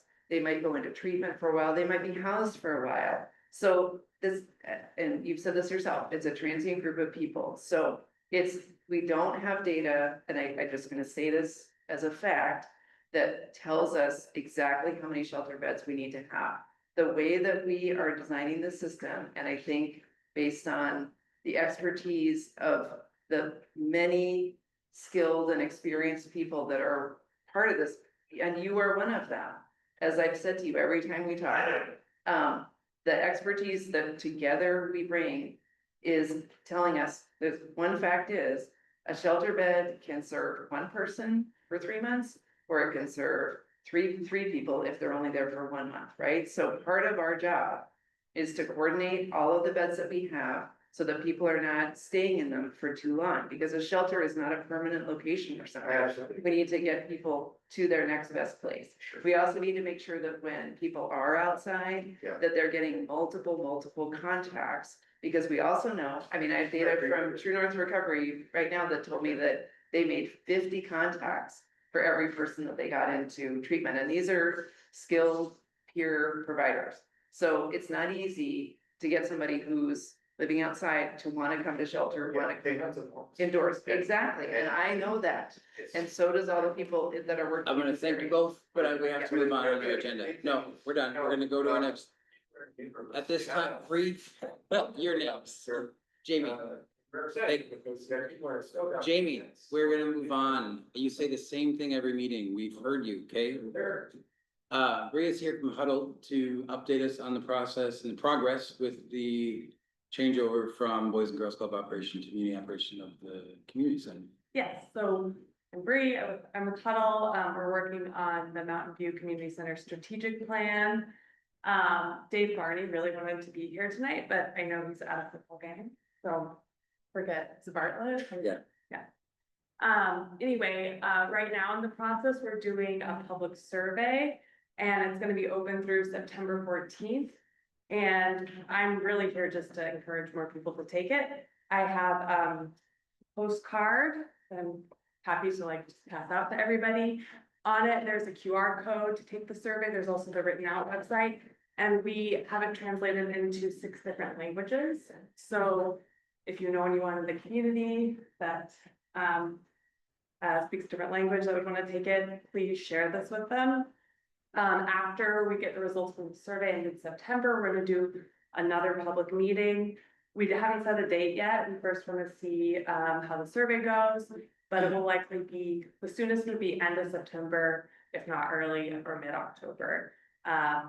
So yeah, I'm just here to encourage people to take the survey. I Yeah. promised someone that I would pass this along tonight, and that is simply, I think posting the survey to like all of our social medias and whatever else is gonna reach only so far. Yeah. And we're gonna be only so, it might be just really wise to just literally table at the community center for a day or two. Yeah. And just meet all the families whose kids, like, or, you know, find ways to, you might be able to put a questionnaire in someone's hand Yeah. that wouldn't otherwise follow a QR code or something. Yes, we love those ideas, and if anyone else has good ideas on outreach for, we'll let us know. Does anyone have questions on the strategic? Yeah. What's your deadline for your survey? September 14th. Okay. And when did the survey open? July 16th. I believe I did it right after it opened, and I'm not positive. Is there a way if I go in that it'll tell me if I already took it or not? That's a great question. The platform we use might you know, use cookies, I'm speaking as someone who doesn't know the details of that, but it might tell you if you were took it, if you use it on. It's a lot, that's a long time ago, especially for those of us who work in school districts. Yeah, yeah, we were, our original timeline ended before school, but we realized, we weren't getting as many results as we had hoped.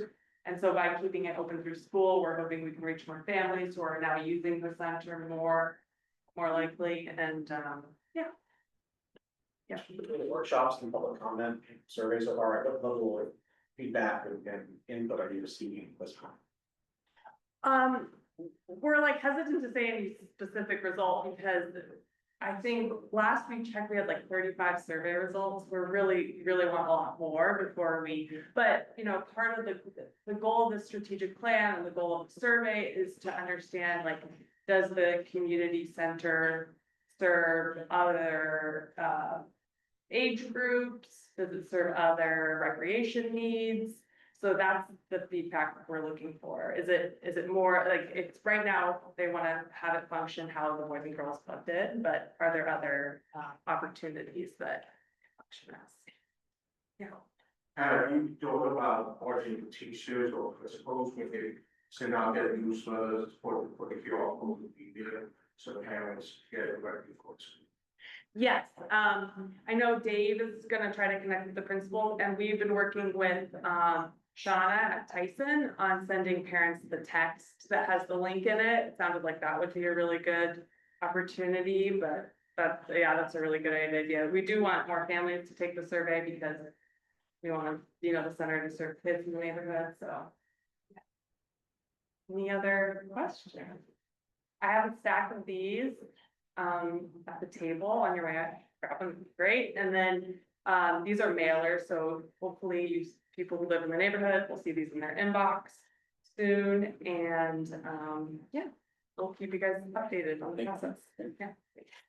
All right, Gail Jackson, I'm sorry if I said your last name wrong, but I think it was Jackson, right? Okay, Jack is here to tell us about a community thing that she's doing, so please do. Thank you all. My name is Gail Jackson. I am the owner and founder of Creative Rhythms, and Creative Rhythms started out as drumming and rhythm events for schools, community, corporate, team building, and then I got into sound. So I am also a performing artist that plays gongs. And in that, people said that they lost track of time, they felt different afterwards. So I was listening to public radio one day and they were saying how kids are really stressed, experiencing a lot of anxiety. And I thought, what better way to help kids with all the stress and anxiety? And then I heard that they were experiencing hopelessness. And then the Arts Council, through the National Endowment of the Arts and Rasmussen, had a grant that I applied for at the end of last year, and I was awarded the grant. So here at Mountain View, it will be a 4-part series working with kids first, then teens, adults, and then community coming together. And with that, I will be teaching breath work, because what if a kid or an adult is out somewhere in the community, they don't have a drum, they don't have a gong, but they have their body to be able to resource themselves, to breathe in the midst of the chaos, to settle their nerves, settle the stress that's happening in their body.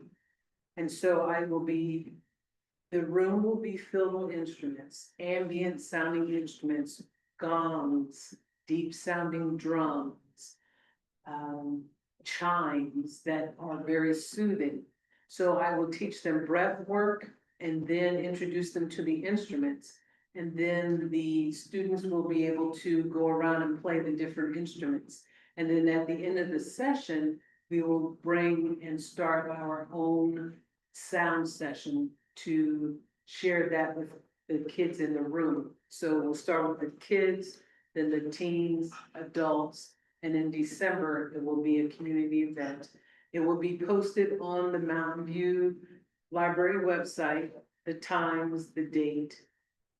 And yes, I wanted to bring that to the community because when we're able to resource ourselves without going to drugs or getting into mischief, we can come together and create different sounds to relieve that stress, to soothe our anxieties.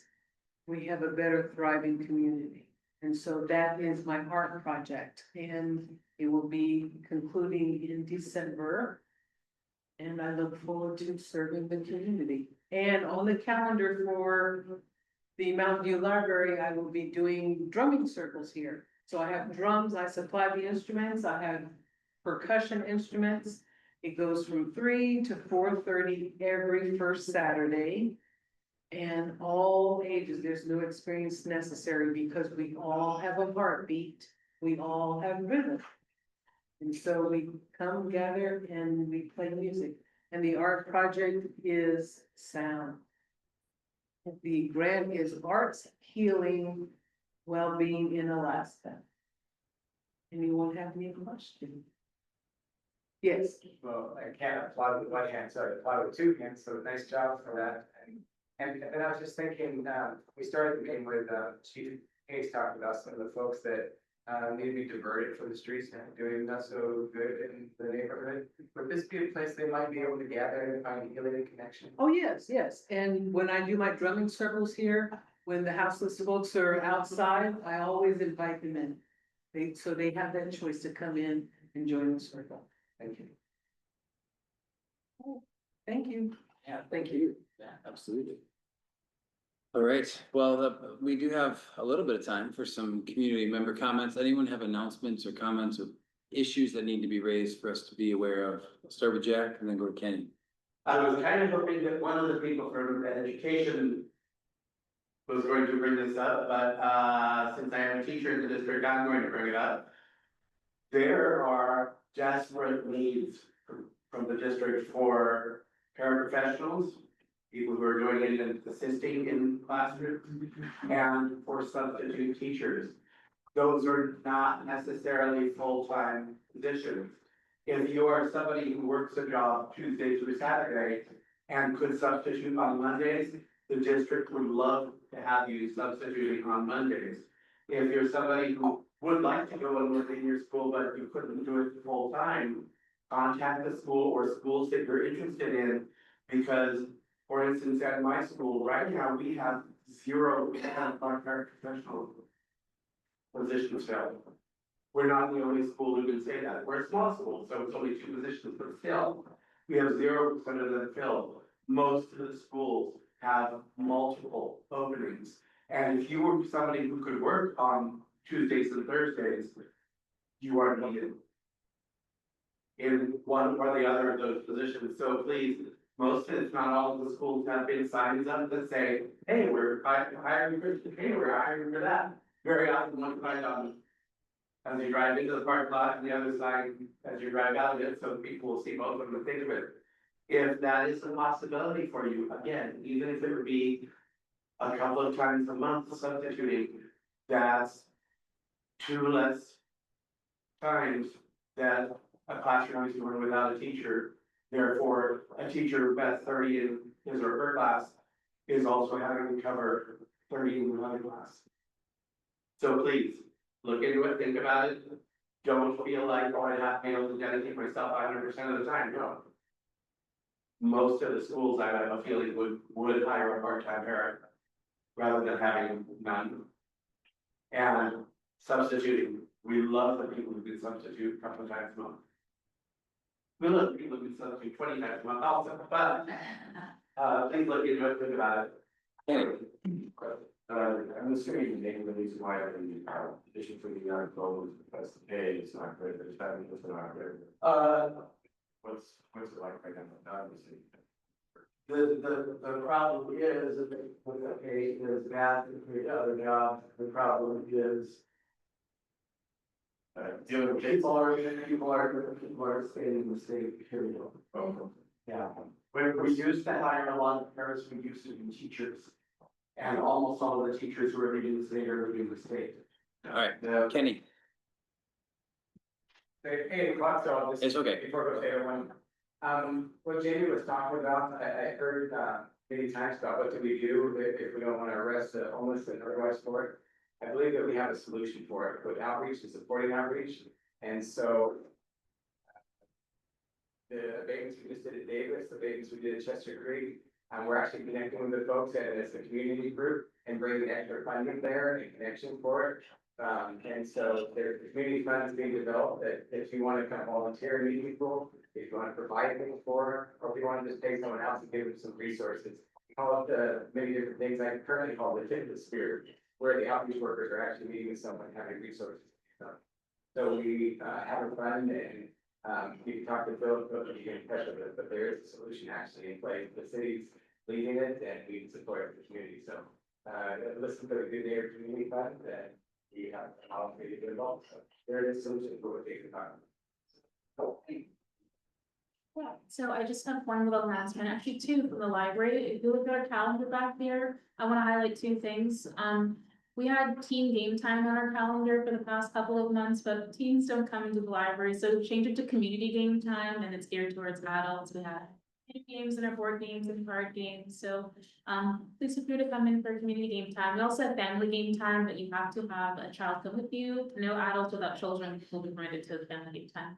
And then Mountain View is celebrating 15 years at this location in September, so we're having a month of celebrations at the library, and it's going to culminate to like one big event at the end of the month on 27th. We're having like just kind of like a community party at the library, so feel free to stop by and celebrate the library, celebrate the community.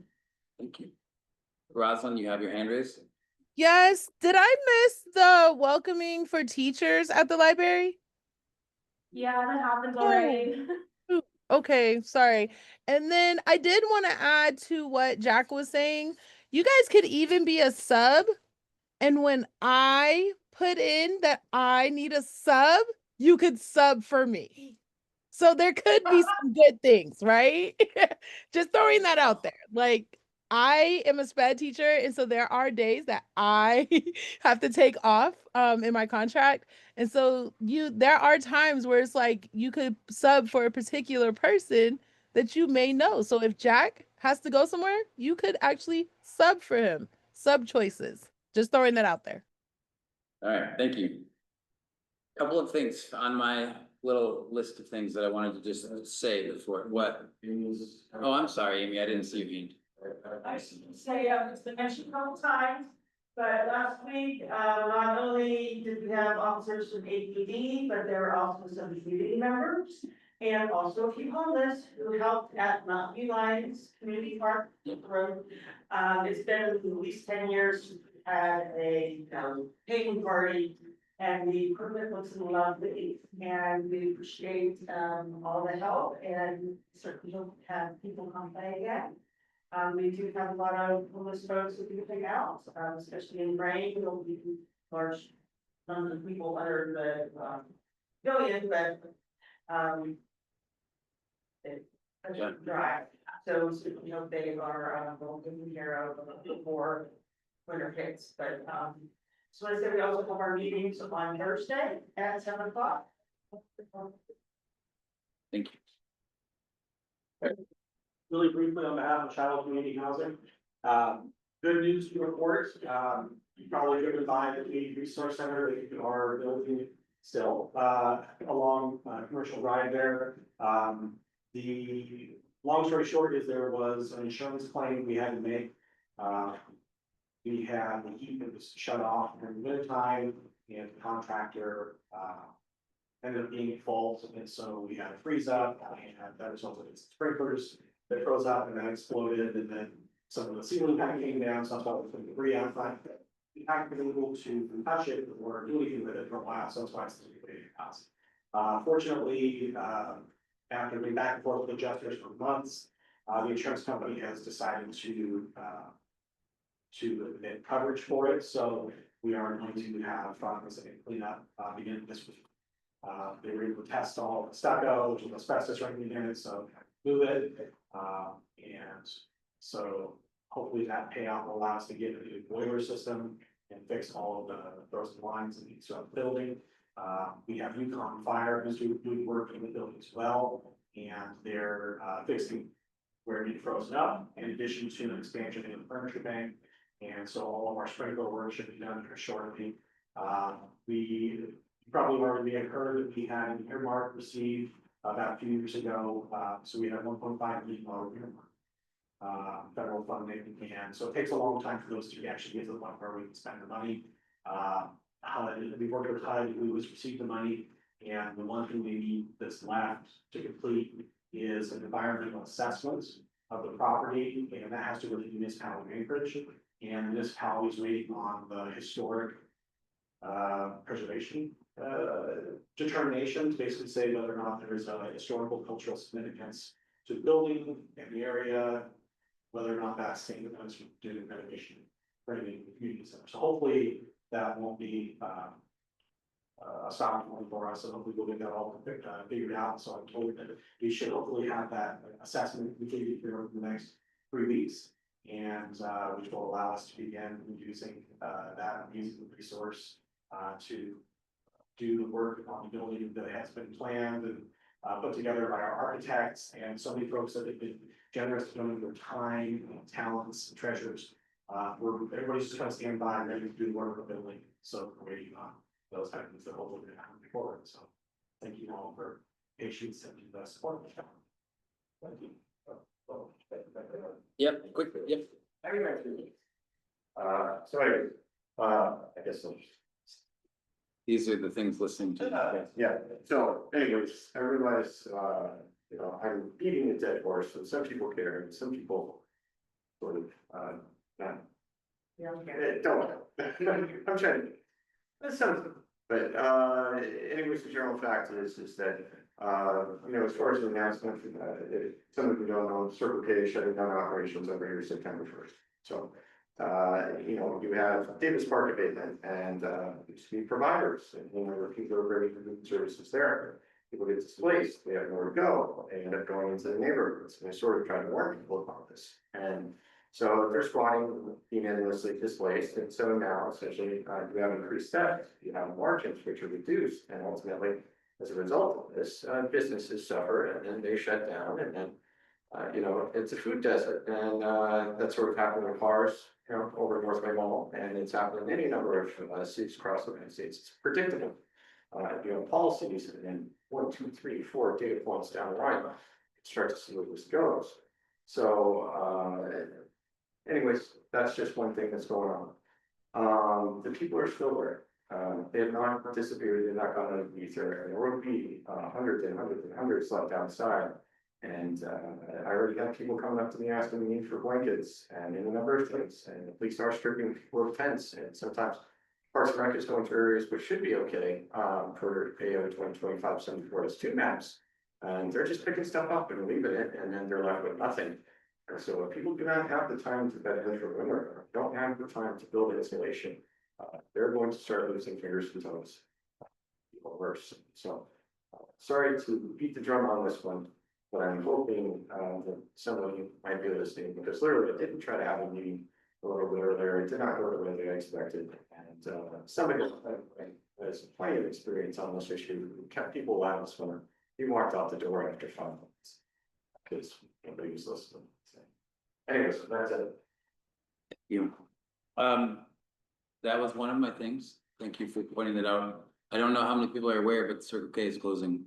And I think that that's really big news for Mountain View. I think it's actually really significant. And What did you just say? the Circle K, the former holiday station down there, is closing as of September 1st. And so, Did they just? no. No. The one in Mountain View, across the street from Houlihan's. Yep. The only other thing I wanted to mention besides, I think that that's an important thing that we need to, as a community council, think about and perhaps even like plan around at a future meeting. The other thing I want to mention though is the thing that's kind of making, I feel like it's making the rounds, at least it seems to be making the news more now, is the fact that this transit supportive development overlay that's being talked about, the TISDO.